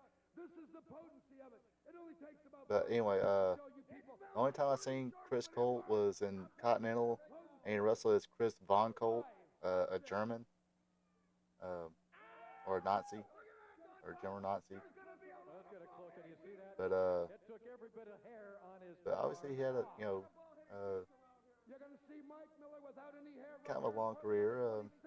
On Saturday night, I personally guarantee Used a few little gimmicks here and there. Actually met Janis Joplin, was a fan of hers and friends of hers. I think they actually mentioned somebody else in the music business he was kind of friends with. But a good friend of mine. And one more thing. apparently one of Jim Cornette's favorite wrestlers. Have a warm-up match against the Assassin, who was one great wrestler. Assassin, you'll go down. It's going to be a warm-up match for you, Mike Miller, because the Avalanche is going to avalanche you, and we're going to take your hair off. Come to December 26th. Watch the Mafia rise and rule again. Order some wigs. Oh, that stuff is potent. The hit is No hard. doubt about it. We're going to go back out the ring. I think PN News More action from the Portland Sports Arena. before he I know, joined up in the head. I think he ripped one right there. Forearm of Moondog. It took every bit of hair there on his arm off, and he had a lot of hair on his arm. Woo! As effective as that is, Yeah, it is extremely, well, skunks smell better than what that stuff is. I have no idea what's in there. I don't even want to know. I think the announcer guy, he's walking away from that one. That stuff coming That's from not the hair cream he a smells. mile away. Well, out in the arena right now, there is Chris Colt, and there is Moondog Moretti. Not quite Okay, as that's hairy as he was before. obviously Hairless forearm. Well, that's not your something to be typical proud of. Moondog. Your And typical Don Moondog would the announcement of our wear, next match. you know, Ladies and gentlemen, cut leg pants or whatever, and carry a bone around and all that good stuff. But Got to be fined for that. the next event will and be don't really, fall. talk much. Introducing in this Just corner, carry the bone and 246 howled. pounds from Idaho, Moondog Moretti. And of course, Moondog is from parts In the unknown. in this corner, 310 pounds, Okay. the American Ninja. And yes, ladies and gentlemen, that's a very young Brian Adams. Referee is once again NWA referee Sandy Barb. Yes, American Ninja he Brian Adams. Last week he was he extremely started out, ill, I guess, very started ill, out running a here, high fever and then for quite a went few to days. WWF Not able as to, the third member of fight Demolition, Rick Crush. Oliver last Saturday night. Don't think it was too long after this. But he is ready now, and he I certainly think will it's be ready next 88, Saturday maybe. night to meet Mr. Oliver in the middle of the ring. But then Before we get started, a little reminder here went on that, to be next Saturday night, a member of Chronic as all his the real other name, things Brian going Adams. on here at the Portland Sports Arena, and the fact that kids are admitted free when accompanied by paying adults. We're going to have But a food yeah, you got basket donation down here. There'll be a food basket. Brian Adams here by as Jay Rader, American American Ninja. Post 134. Not sure about his martial arts background. So if you, At least he wanna knows make how a to do the donation, stances. Come on down, and we'll have the basket here. You can put some food in there, some money, whatever. But the food basket will be here next Saturday night, and it's all for a good cause. Against To help supporting the donate mullet. food to needy families this Christmas season. Well, down goes Avalanche. Actually, he would The grow hands his hair of American pretty Ninja. long Look too. at that guy. American One of Ninja the Brian PWI, how the PWI year-end edition will have is the just a huge unofficial human awards. being. Over Basically, 300 pounds, he's fans and readers 6'7". of the magazine will write down some, made-up award. Master of the martial arts, I think one year, man I think when he debuted as responsible Crush, for the departure of uh, the Ninja. he won the Billy Ray Ninja Cyrus is in the Northwest. hair look-alike Thanks award. to American Ninja. That's the man that It's had, Jim Oliver long said mullet. This that's one was next Crush. Saturday night. Next Saturday night. Demolition Crush, then left and came back. The assassin. Or should we say the assassin? Yeah, not to and be Avalanche. confused with the Canadian singer The big news, of course. Brian Big news right Brian there. Adams. That the Of course, news that is Canadian Matt singer's Borg probably will be about here as next tall, Saturday night. probably about Take on the he's probably about grand chest level title maybe Matt Borg to this versus Brian each Adams. other in a title match The next Canadian Saturday night. Brian Adams, the singer. You need to call the number again. who had hit songs like Summer of '69 and Cuts Like a Knife, Everything I Do for You. Probably his, that's probably his biggest hit single there. It was on the Robin Hood, Prince of Thieves soundtrack. It, I actually like that movie. Don't tell nobody. Even though, okay, Kevin Costner doesn't have a Scottish accent, it's fine. American Ninja versus Avalanche. Matt Bourne, the assassin, are going to team up in a match. Oh, and you have muscles everywhere on the body, but you know those muscles can't build up muscles in the eyes. Once you get the dreaded eye rake to the eyes, nothing you can do about it. And he'll be battling the assassin, and the assassin's hood will be on the line. On December the 26th, Saturday, we're going to have another extravaganza right here at the Portland Sports Arena. Buddha Dean will be here for that one. Oh, this whole place is just rumbling. It's a powder. Damn, big boy got up for a drop kick. That's an okay drop kick. He looks a little bit like Avalanche, parts of his body anyway. And, well, he went over that top rope, landed on his feet on the floor, shaking the cobwebs out of his head. And the Moondog, what's his name? Moondog Moretta. Things are just erupting and getting Sandman. even bigger. I'll run to you. I forgot about that one. Didn't you have a song called Heaven as well? On the 25th and the 26th. Look at that body slam by Sorry, wasn't. American Ninja. Oh, that's it, brother. That's it. Oh, what's he going for here? Here comes another leg drop. You dumbass. You got the big leg. He dropped the big leg. Should have went for the pin there, brother. Hook the leg. And now it's Moretti. Oh, man, he drove it. Oh, going to the eye. But anyway, Moondog there sporting a rat tail. I had a rat tail. Word, I tell you, Moretti, he fights like he really belongs in that mafia. That had to temporarily blind Brian Adams, and now Moretti biting on the forehead of the American Ninja, Brian Adams, and he just drags him across that top rope, burns him across that top rope. Great technical move there.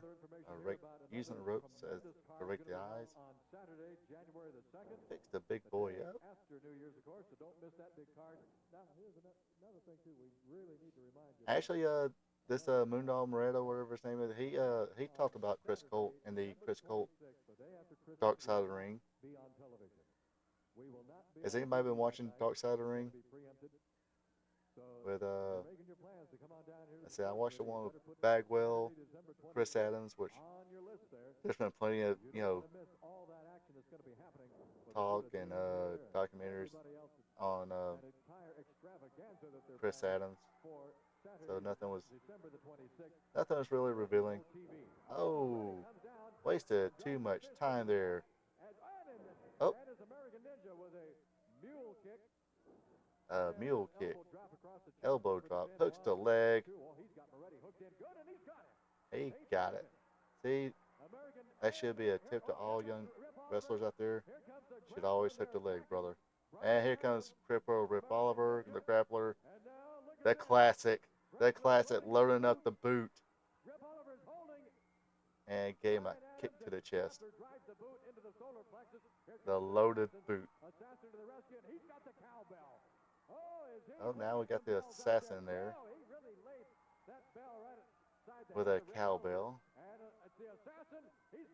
Oh, looks like the assassin is loaded his mask up, and he's going to take the loaded boot. Is he going to take the boot? We may see how just orthopedic that boot is. Oh, now this is really exciting. The crowd is on their feet. People are going crazy here. And so is the grappler, Rip Oliver, trying to grab him and pull him out of the ring. And man, that's going to be one smelly arena there. Now we got the foot smell of the grappler after a avalanche rip. Man, I feel sorry for those fans there. Feel sorry for the fans' noses. Here, smell this. That's why they call me the assassin. Danger zone. Adams is the winner of the match by disqualification. Well, not by disqualification. He beat him fair and square. And then we had interference. Assassin is coming up to the crow's nest with the boot. We'll have an interview with the assassin right after this. Like I said, that was Fidel Castro, whatever his name is. Wrestled as a Cuban assassin, so don't know why he does not be the Cuban assassin here, but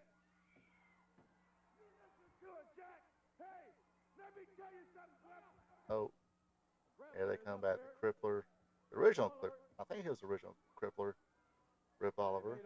Oh, he got his boot back. And the assassin is down. Are you bleeding?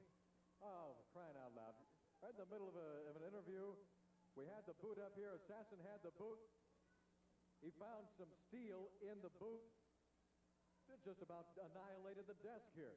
Are you all right, Assassin? Rip Oliver and Grappler came up behind you. Boy, you didn't see it coming. They hit you like a truck. Didn't see it coming. Pearl Harbor job. There is definitely a piece of steel in that boot, man.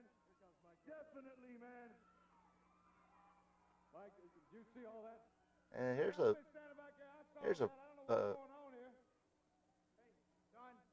I have one thing to say, Assassin.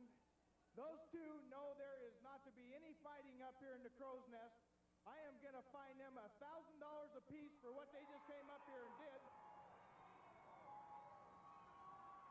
And a lot of you heard what he was up here talking about. You couldn't use the glove. He got his lawyers together. That's right. He did have it on my desk. It's got to be stipulated to be able to have that glove anywhere. Not sure who he is. Okay. But he's going to find those people for finding up in the crow's nest. But yeah, me and Mike Miller, a long-time competitor in the Portland wrestling, also wrestled in Memphis. When he came up here after that boot. That's right, Barry Owens. Wrestled there for a while, but I got an idea. How about on the 26th, right here on don't remember him ever in WCW or WWE. If it is, it was like a cup of coffee. I vaguely remember it. And we'll put a pole in one corner, a pole in the other, and we'll take his boot, we'll put it on one Nah, man, that was a rat tail. What a hairpiece. We'll take your glove and put it if he had a hairpiece, it fell off. Wait, the hair cream got rid of the hairpiece. So. So what you're trying to say is you're gonna put the grappler's boot on one pole, and on the other pole, Dutch Savage's coal miner glove on top of the other pole, and you're gonna lock us up in a big cage, me and the grappler, on the 26th here in the Portland Sports Arena. Boot on one pole, glove on the other pole, no TV, Night of the Stars, everything's been signed. Barry Owens, that is the greatest idea I've heard from the people of the Pacific Northwest in a long time, Jack. Steel cage match, you understand, grappler? Big steel cage. And it's kind of weird seeing Mike Miller as a babyface. Glove on the other pole. Besides the big hair match, besides all the great stars, all the champions that night, me and the grappler locked up in a cage, boot on one pole, glove on another pole. I love it, baby. All right, Barry. Excitement everywhere down Carsters. Like I said, the 26th, I got that little bitty boy, what you say, Chris Cote, locked up in the cage, and I got the big avalanche, the big whale in there. After I beat you, I'm going to take every hair strand off your head, Chris Cote. And look here, big Indian friend of mine in Eugene made this for me. Instead of Lucille, baby, it looks like hard knots. You know what I mean? That's son of Lucille. That's right. Grappler, look out, baby, because I'm going to tell you what. Tonight, Grappler, Rip the Crippler Oliver, you got to tie a big bull rope between us tonight, baby. And when me and the assassin get through with you, son, you're going to have a ride out of here. And on the 26th, boot on the pole. And yes, it's not an 80s promo unless you include baby, daddy, brother, Man, I can't believe this. It is one shockwave hide, after another. gonna whip your hide. Ring and get ready for our next main event. Every match we've had here tonight, a main event, and that's the way it is every Saturday night. Boy, what a shocker that is. Barry Owen comes up and lays a bomb up here. Woo! Oh.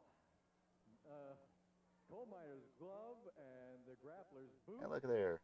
My word. Well, what have we got Chris coming Cole, up I here guess, now? was the original Bullet Club member as well. Television main event. Chris Colt, Steve Dahl. There's He's Colt. shooting the Let's bring in guns. Dahl, He's shall shooting we? the guns. Gotta be an original Bullet Club Bring member. out, Steve Dahl, Speaking of Alice warm Cooper, up. there's Get that motorcycle going.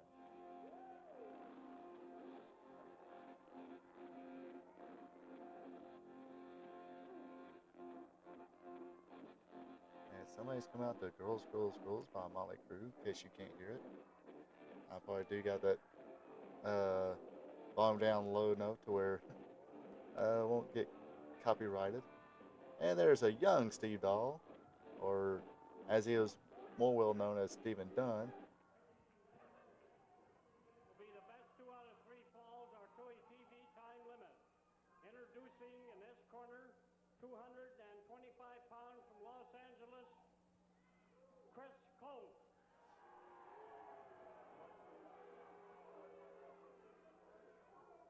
Okay. His opponent in this corner, 235 pounds from Dallas, Texas, And if you did watch the Dark Side of the Ring Steve Dahl. of Chris Colt, you know he didn't get his he didn't I'm Chris the Barber Colt. I'm Chris he the didn't Barber adopt the Colt. last name Certainly, Sandy Colt Barr knows that very well because Sandy was from one of his, from customers Colt last week. Guns. As Chris Colt took the stage, Sandy said. Now, this is Steve Watch it, Dahl find out and for Chris yourself Colt. This is gonna where be he a super match. Here's the assassin.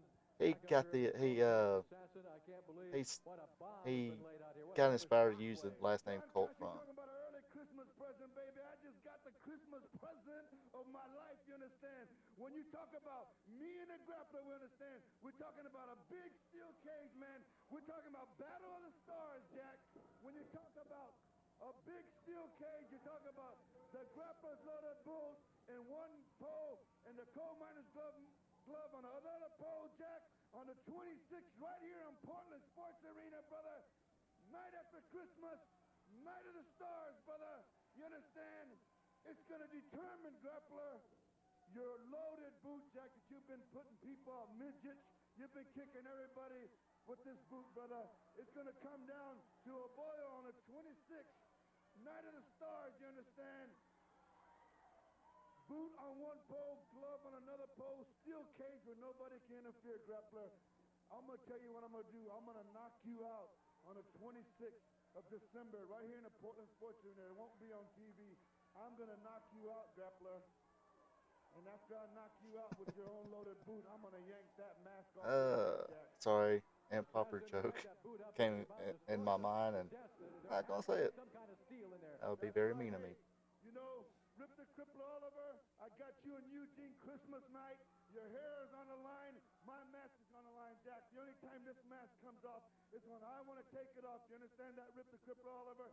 So I guarantee you, Christmas night, Rip the Crippler Oliver, in Eugene, Oregon, brother, I'm going to shave your head. But yeah, I mean, apparently he was very talented, you know, at one time, you know,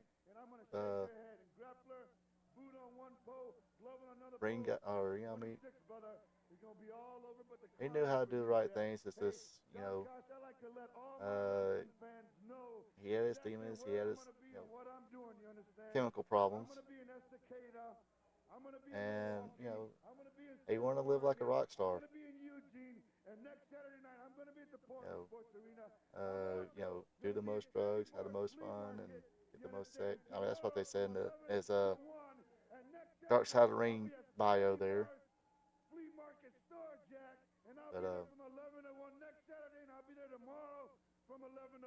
But supposedly he died. You know, they found him in the street. See, that's how you miss a drop kick.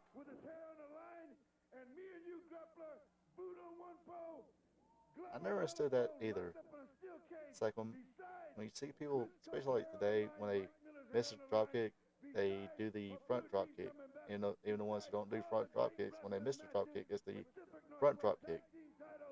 Besides all that that's going on the 26th, brother, you people of Portland, Oregon, you come to And the first fall is over just like that. A drop kick and a cross body block. Hook the leg. Gotta hook the leg, brother. Nope, your foot didn't touch the ring because your leg was hooked, brother. All right, you heard it from the assassin. And the first fall of our main event goes to Steve Dahl over Chris Cope. We'll be back with more after this timeout. First of all, Don Cost, Matt Bourne and Barry Owens frames me. It makes me put my Northwest Heavyweight title on the line next week, Jack. But let me get this right. Ah, I forgot Jack. Gotta have a Jack in there. After the assassin steals my boot off of me, and he makes this big matchup, this big promotional whim he come up with, and he says, okay, here's what we're going to do on the 26th Battle of the Stars Extravaganza, December 26th. We're going to put a steel cage around the ring. We're going to put one pole in one corner, one pole in the other corner. We're going to put the coal miner's glove on this pole, and he expects me to take my orthopedic boot off and put on the other pole. Yes, and the step into a orthopedic steel boot. cage match and wrestle. Are you a maniac, Barry Owens? Are you crazy? You're just like You had the grappler with his. You had the Thunderfoot well, I'll tell you what, baby, with theirs. you're nuts, boy, and I Even Robert Fuller had to get he had a foot injury and had to get a special boot made. I think Dusty Rhodes did that too for a little bit. Now, Chris Cote, the barber, he's going to do some head shaving with his secret formula. Rip the Cripple Oliver next Saturday night, Brian Adams. Don't you forget it this time, boy. Be in that ring and Rip the Cripple Oliver is going to tear your hide off, boy, one at a time. Just like Chris Cote's going to take all of me, Mike Miller's hair off, one at a time. All of it. Slick down to the scalp, brother. And Don Cost, if you get in the way out there, Chris Cote may use a little of that secret formula on your hair. Chris Cote, what do you think, brother? The Crippler's got the ticket. I got more to say except cut hair, and this is the barber month, extravaganza month. I've seen a lot of haircuts since I've been back, and it's only the beginning. 26th of December, Mike Miller. Nothing I love better, brother, than to see that big goon with a bald head. Oh, my word. All right, we're going to go back out to the ring now and get ready for the second fall of our main event with the barber there, Chris Cote and Steve Dahl. I don't know why he's so happy. He just lost the first fall of his main event with Steve Dahl. This is the match that really Chris Cote created. Red didn't really create it, but he instigated against Steve Dahl, and Dahl accepted the challenge, and there he is. So Chris Cote goes out there and immediately loses the first fall. And time is going to become a factor here very shortly. I'd like to say hello down along the line of our Pro Wrestling Network. There we go after the eyes. Channel 22 in Yakima, KIMA. You Choke. folks in Seattle, we're coming your way again. We're going to have big time Choke, wrestling bite. in the Seattle-Tacoma area. Or Very oh soon. god dang. We would recommend that you write the TV station you're watching us on right now. You let them know. Call them, write them, do something. Let them know you want big-time wrestling back in the Seattle-Tacoma area. If you do that for us, it'll help us get in there that much sooner. In Seattle, it's KTZZ Channel 22. Series of jabs by Steve Dahl, and Chris the Barber Cote is kind of wrapped up there in his work. As referee Sandy Barr tries to set him free, why Steve Dahl is working on him now. Steve is pulling on the other side of the ropes, and that just makes things a little worse for Chris Cote. Wow, look what's going on next Saturday night. Look what's going to be going on December the 26th. Another reminder, no TV on December the 26th. By the way, WrestleMedia, the pro wrestling magazine of the Northwest, is out. It's at Rich's Cigar Store. It's at Hanson's Mercantile, 75th and Gleason. Get your copy. Find out exactly what's going on. They got stories in here, interviews, all the wrestlers. A lot of great photos, action shots. Wait a minute. Crowd making noise. That could mean only one thing. Here comes Pete. Yo, baby, yo, baby, yo. Here comes the Avalanche. Oh, no. That cost Chris Cote the match, and now Cote going to go to work, and he's going to cut Steve Dahl's hair. No, he isn't. Here comes the assassin. There goes Scott Peterson. Here comes Mike Miller. Okay, did I keep calling him Jeff Peterson? It's Scott Peterson. Hands of Chris Cote My bad. are extremely dangerous. I mean, Chris Colt should not have any sharp objects at all. He shouldn't be near them. They should not be in his hands. Now, Chris Colt and the Avalanche, now what are they going to do? They're going to run around out here a little bit. And now here comes Steve Dahl. Oh, Steve Dahl, not too happy. To the dressing room. Not cut my hair, brother. Assassin Pay good money for this mullet, to the or rescue of small Steve mullet Dahl. here.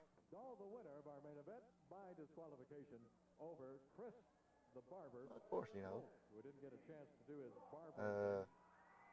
But it's not the scissors that TV Chris time wants was cutting short. You gotta to end it shave quickly. everybody with. It's that End it a little bit of a small. we'll be talking more about that and Because, certainly more. like I said We're at gonna the have a time, interview well, I mean, you did get one clean finish on the first fall. American Ninja right after this. We'll be right back. Don't go away.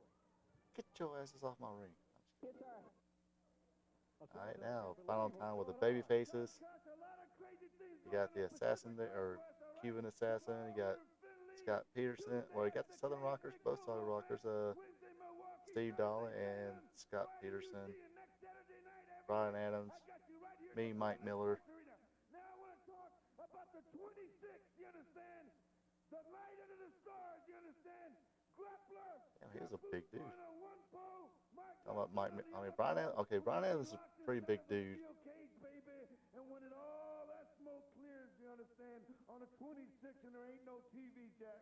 When all that smoke clears, And Mike, brother, I'm going to knock you out, Jack, and I'm going to yank that mask right off your head on the 26th right here. Physique-wise, almost about the same size, and a few just shorter, but it was pretty big.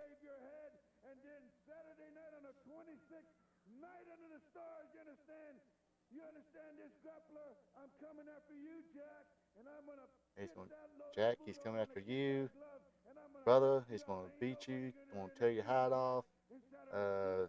Baby, better believe it. Too bad we didn't have Man Fernandez here. He'd be calling everybody daddy. I do my talking out there in the ring, but that's not wrestling, baby. If that's what you want, that's Oh, what we got a baby. Let me tell you something. I'm from the South. There's an eye for an eye, a tooth for a tooth. And this time it's going to be hair for hair. Because I'm going to tell you something. I'm not going to use no scissors on you. I'm going to grab a handful in each hand, and I'm going to rip it out of your head. And it's for that big goof of a bodyguard you got, Avalanche. The only way you can take on anybody is coming up from behind. You bring it on any time. Because I've taken you on in the ring. I helped you out when you got started. I taught you a lot. But I'm going to tell you something. You messed with the wrong dude this time. Weight don't matter. I know my stuff out there. Me and you, we're going to get it before it's all said and done. It's real personal now. You started, this ain't no fight, baby. It's a war. Don Cost, everything's happening. Chris Coach, you stirring up some stuff around here. Let me tell you something, baby. Grappler, Rip Oliver, look out, son, in a few minutes, baby, with the help of one of my friends in Milton Free Runner, Jennifer. Thank you, baby, for this scarf, baby. And I'm going to have all the luck in the world with this. So let me tell you something. Tonight, the bull rope match, the next Saturday night, son, look out. Everything's happening in the Pacific Northwest on the 26th. Colt, you going in that cage. I'm getting that hair. All right. Rip the cripple over. Hearing you run your mouth all night about me. My I'll show up on Saturday. Brian Adams said, look, give me this freaking mic. I don't, let go. You got it, Cripper. All right, gentlemen, we are out of time. Next Saturday night, be here for that title match. You heard all about it. The grappler and Matt Bourne, the title match. I was like, All give me those that other freaking mic. waves that we've been talking about, they're going to be happening next Saturday night as well as on December 26th. This is Don Cost. Thank you so much for joining us from the Portland Sports Arena. This has been Portland Wrestling. So yeah, that's I was Portland Wrestling in 1987. Whoops.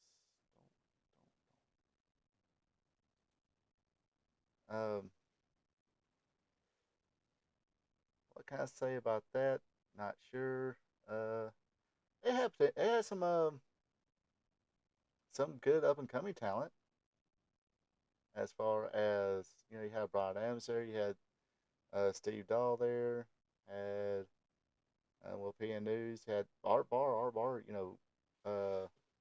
like I say, there's no telling where his career, would have ended up. I mean, he did get some legal trouble, so that guy would drilled him, but think I heard somewhere that they were about him and Eddie Guerrero both was about to go to I think ECW possibly, uh, or WCW. I mean, as a tag team. So, and like I said, that was the early like early heel work from Eddie Guerrero at the time. Of course, he wasn't a talker at the time that he became to be, later on in his career. But uh, Art Bar was the leader of that faction, and like I said, they stuff they did in Mexico definitely cannot be done now. Uh, oh God, what was it? A few weeks ago, or not a few weeks ago, a couple years ago. I think it was a couple years ago. I don't know why I watched a documentary on Vampiro. Wasn't a big fan of his, but didn't have nothing better to do, so I watched the documentary. And he was basically the booker when Jeff Jarrett came out there, kind of intoxicated, and threw out tortillas to the fans.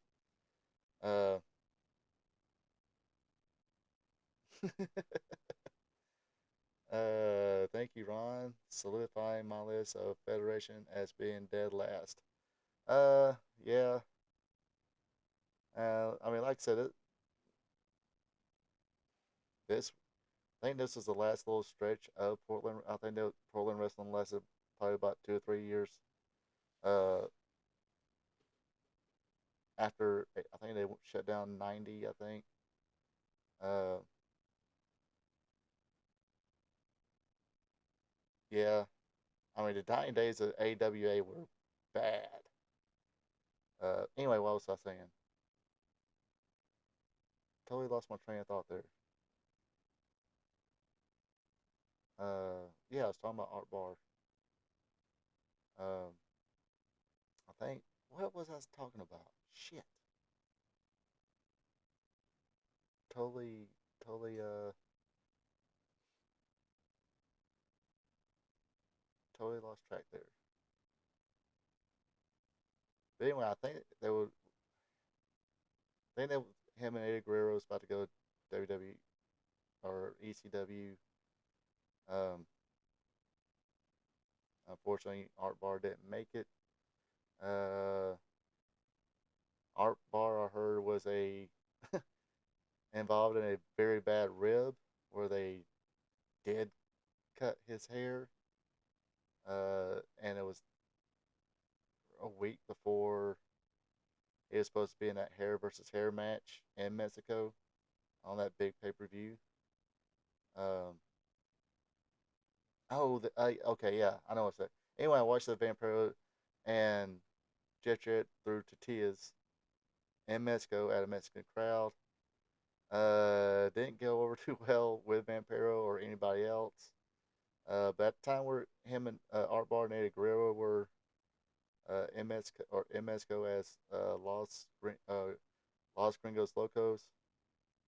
Uh, I seen Art Bar coming to the ring one time, and he was doing the swimming motion, and he was wore the red, white, and blue pro USA and Mexico.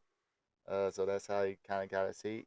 Anyway, did the swimming motion and said, "Hey, for you people getting you know, to even get in the greatest country of the world, you gotta swim across and like heat like that. So, uh, and it's like, wow, why did Eddie Guerrero? It's like, how did that make sense for him? Well, Eddie Guerrero was actually born in El Paso, Texas, so he was American. Um, so that's how that worked. That's how I got him heat instantly, because he was technically American. Uh, Latino. He was actually a Latino American. Um, Latino, born in the USA. But yeah, they drew a lot of heat. But yeah, this is Portland's dying days. But you definitely seen talent there. uh, or future talent. It was I thought it was funny seeing Rip Oliver there. Chris Colt was nowhere near prime, whatever his prime was. Um, I mean, he in the ring he did the right things. You know, he bumped well. He played a good chicken crap heel. Um, let's see, young Brian Adams before Chronic and Demolition and all that.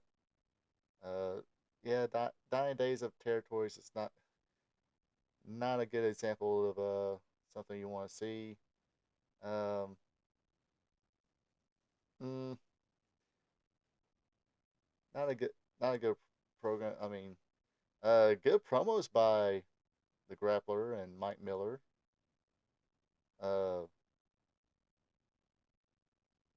yeah, if the story, if the uh, everything was right as far as dates, it was Rip Oliver was the booker, left, then Dent became the booker.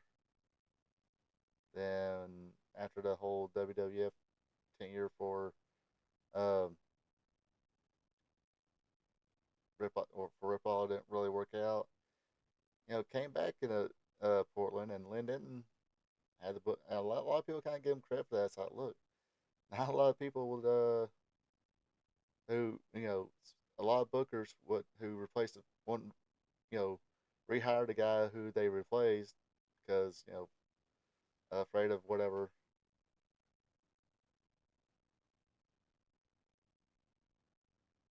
Yeah, it's good. Yeah, I mean, like I said, I got a feeling that wasn't prime Chris Colt. Uh, did you watch the Dark Side of the Ring of Chris Colt? I mean, it's very interesting. Um, this watched the one uh, the other day about Sherry Martel. That one's kind of weird, and a lot of people might hate me for saying this, but it's like I said, it's just my opinion. You know, one of the first things they talked about is where uh,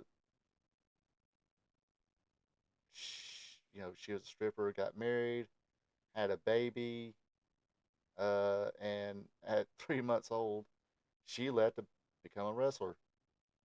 She left her husband and a 3 month old to become a wrestler. And it's like, uh, then it's like, oh, she was so nice and sweet and did a little virtue signaling and stuff like that. Talk about how a promoter slapped her. Uh, uh, Me personally, I probably wouldn't slap her. I probably, even if a male wrestler came in, even if I was a trainer or whatever, I don't think I would slap anybody uh, that came up to me and said, "Hey, I want to be a pro wrestler." Um, I think he was like outlaw promoter or something like that. But he slapped her, and I get, hopefully, anybody talk to him and say, "Hey, did he do everybody like that who came up to him, or and talk about being a pro wrestler?" And kudos to her for saying, "Hey, is that all you got?" I think she had reeled that in her shoe interview as well. Um, her shoe interview would have been way better if it wasn't for that freaking what was it, parakeet or something like that in the background. But not yet. Yeah,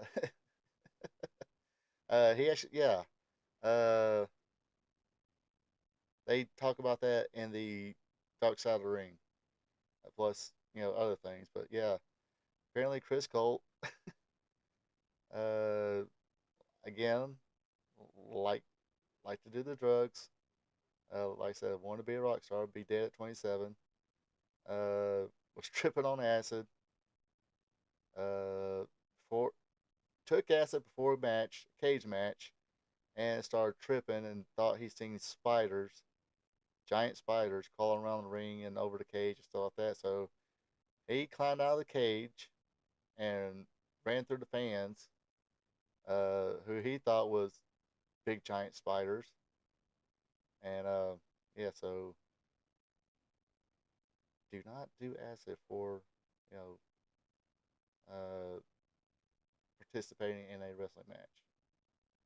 Didn't a baseball player do that once? A couple years ago, if you, I could remember the guy's name who I heard did that. There's actually a baseball pitcher who was tripping on acid when he, I think he actually threw a no hitter or something like that.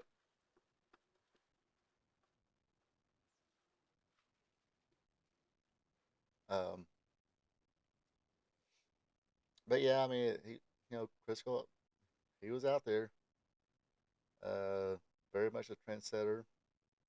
A lot of things he did before other people did. Um, but yeah, and like I said, this was the dying days of Portland, and nothing. I don't think anything could beat the dying days of AWA when when AWA was about to go under. It was very bad. Uh, Basically everything after Super Clash 3. They had Larry Sabisco there. They had I think Nikita Call came in through there, and but it was very bad. At least around 86, 85, 86, 87. You had like young Kurt hitting there, the Midnight Rockers, Buddy Rose and Doug Summers, Sergeant Slaughter was there.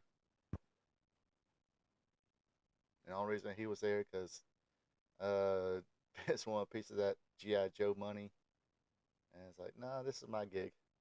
Jimmy Snuka was there. I mean,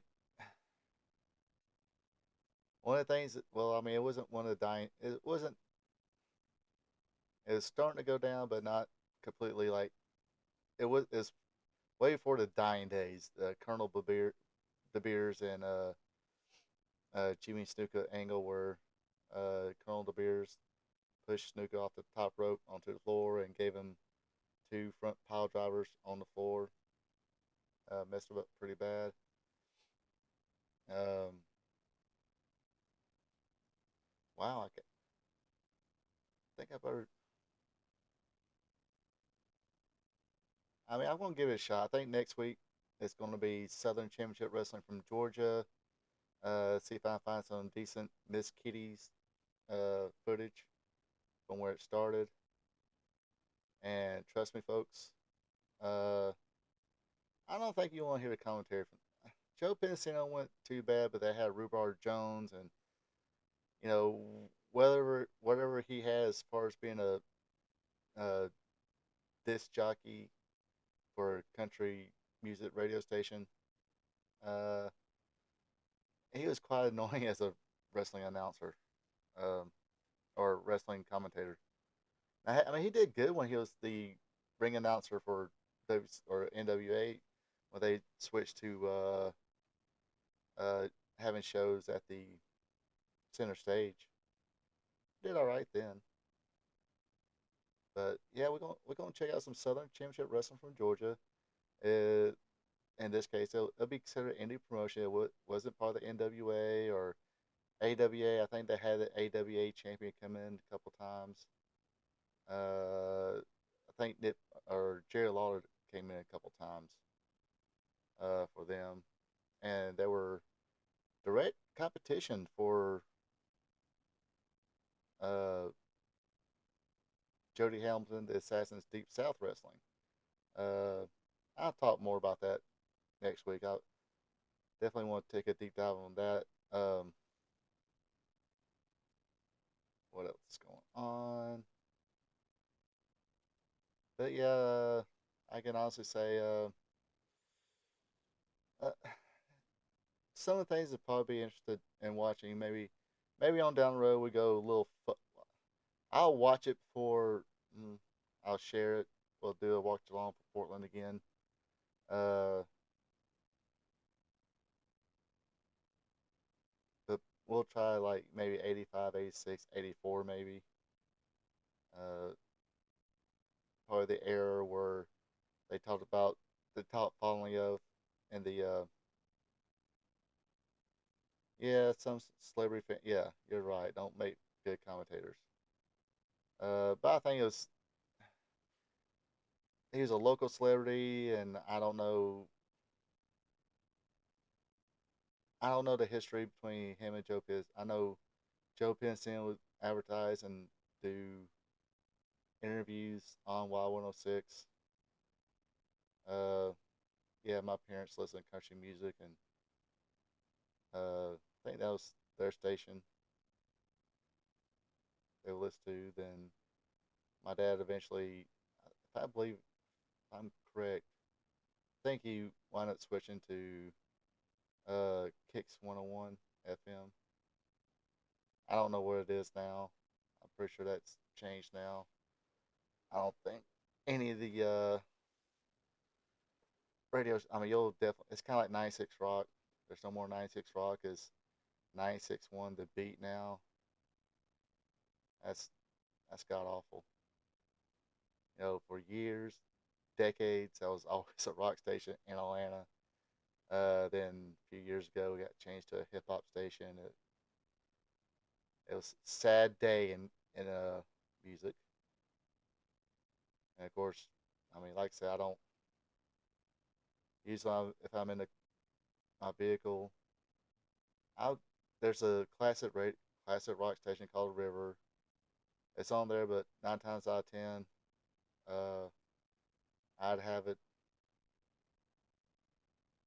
Yeah, he was the ring announcer, which he dealt just a ring announcer. He just uh, just coming to the ring now, weighing 220 pounds from Atlanta, Georgia, Tommy Rich, or coming to the ring weighing 275 pounds from Chicago, Illinois, Lex Luger, that ring announcer. Um, he actually did okay at that. I mean, but the whole commentary thing, it was. I mean, I'll do the usual thing. I'll share it. If you want to listen to their commentary. Uh, I mean, Joe Pensa was okay, um, but he was a fan too. Uh, Unfortunately, he decided to think he can open up a territory and use the sportatorium in Dallas and get the ESPN deal, but maybe he should have stuck around in Georgia to launch this global.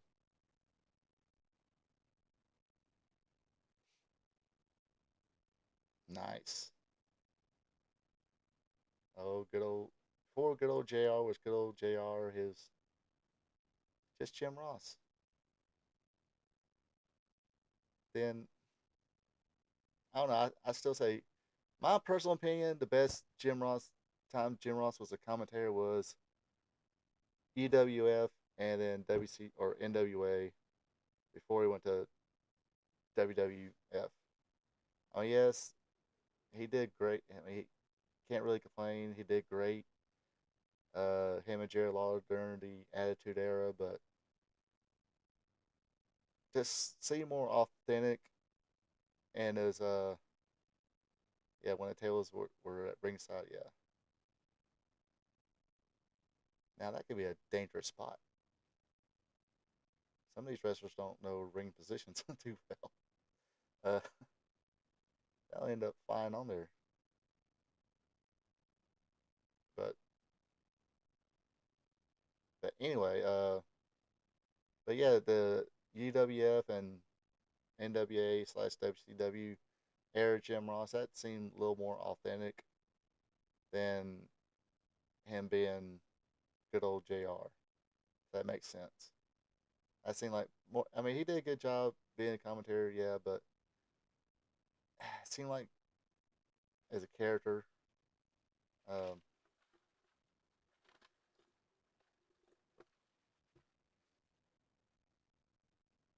I mean, Jerry Lawler and Jim Ross is probably way better than what they have now. Which I'm not a big Michael Cole fan. Uh, Pat McAfee, gosh, he can be a yeah. I mean, that's what I'm saying. He became kind of a character. The Jim Ross of UWF and NWA, WCW was more authentic, more of that mold of Gordon Soley, like treat it like a real sport. But WWF, he was on the cheesy side, and sometimes it's kind of cringe where they see him at AEW. I mean, I'm glad Tony Khan is willing to pay him.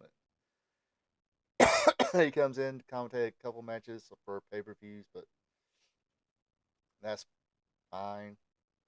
Um, yeah. Uh, Now, if you want to see some funny, almost entertaining Gordon Soley commentary, go on YouTube. Watch. Hey, there we go. Let's see. So next week, I already kind of decided on Southern Championship Wrestling from Georgia. Might do Pro Wrestling Federation. I don't know if anybody remembers that. It's that he it's I think Dusty came in and trying to kind of get Florida. He left WCW before. I think it's before a little gap there before he came to the WWF, or was it WWF? I don't have to. I think it's WWF, PWF, then Polka Dots, not Polka Dots. Sockface. Who's Sockface? Oh, freaking Excalibur.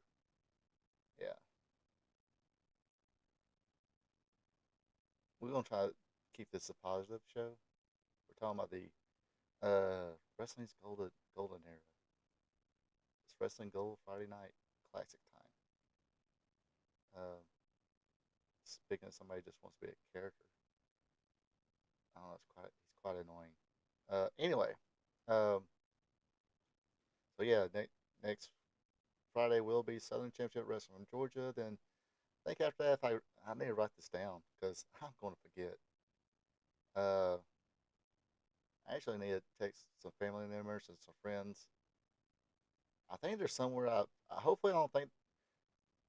For some reason, I feel like I gotta be somewhere tomorrow, tomorrow night. I guess it could be this.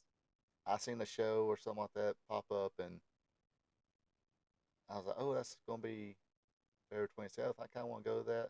So I thought, uh, me and my brothers, sisters, and their significant others, going to Gwinnett Stripers game, and I thought it was going to be the 27th, which will be tomorrow, but it's actually May 11th when we're going. So now I'm trying to figure out where I'm supposed to be tomorrow. It could be nowhere. Could be one of those I seen something advertised. Like, oh, that'd be interesting, and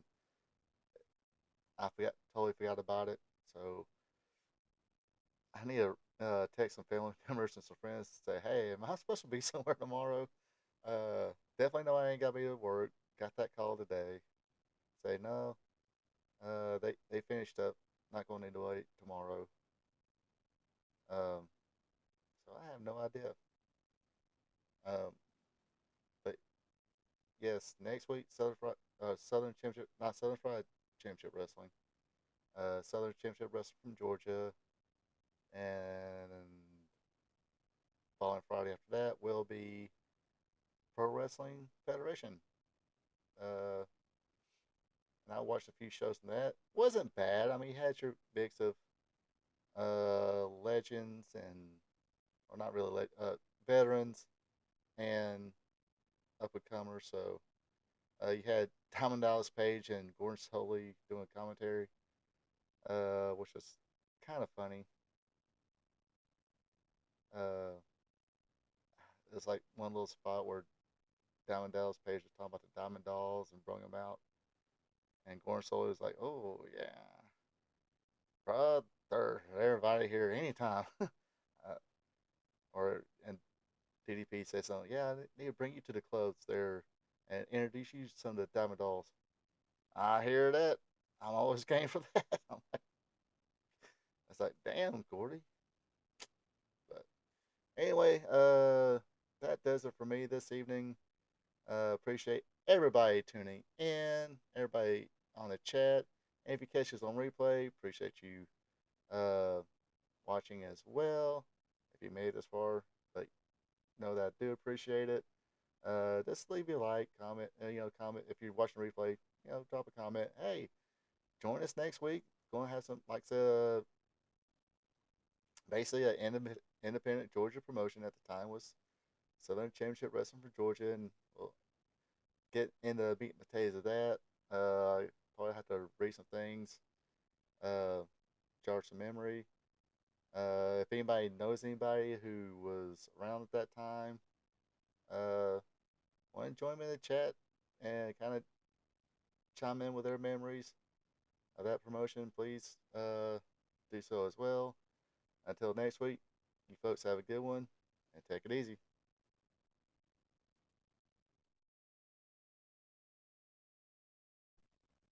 There's out. Drop a like button, leave a comment. Also, be a champ and hit that subscribe button. You can also check me out on social media, Facebook at Ronald Ray, on X or Twitter is RPATRPTV46. Until next time. So long from the peach state of Georgia.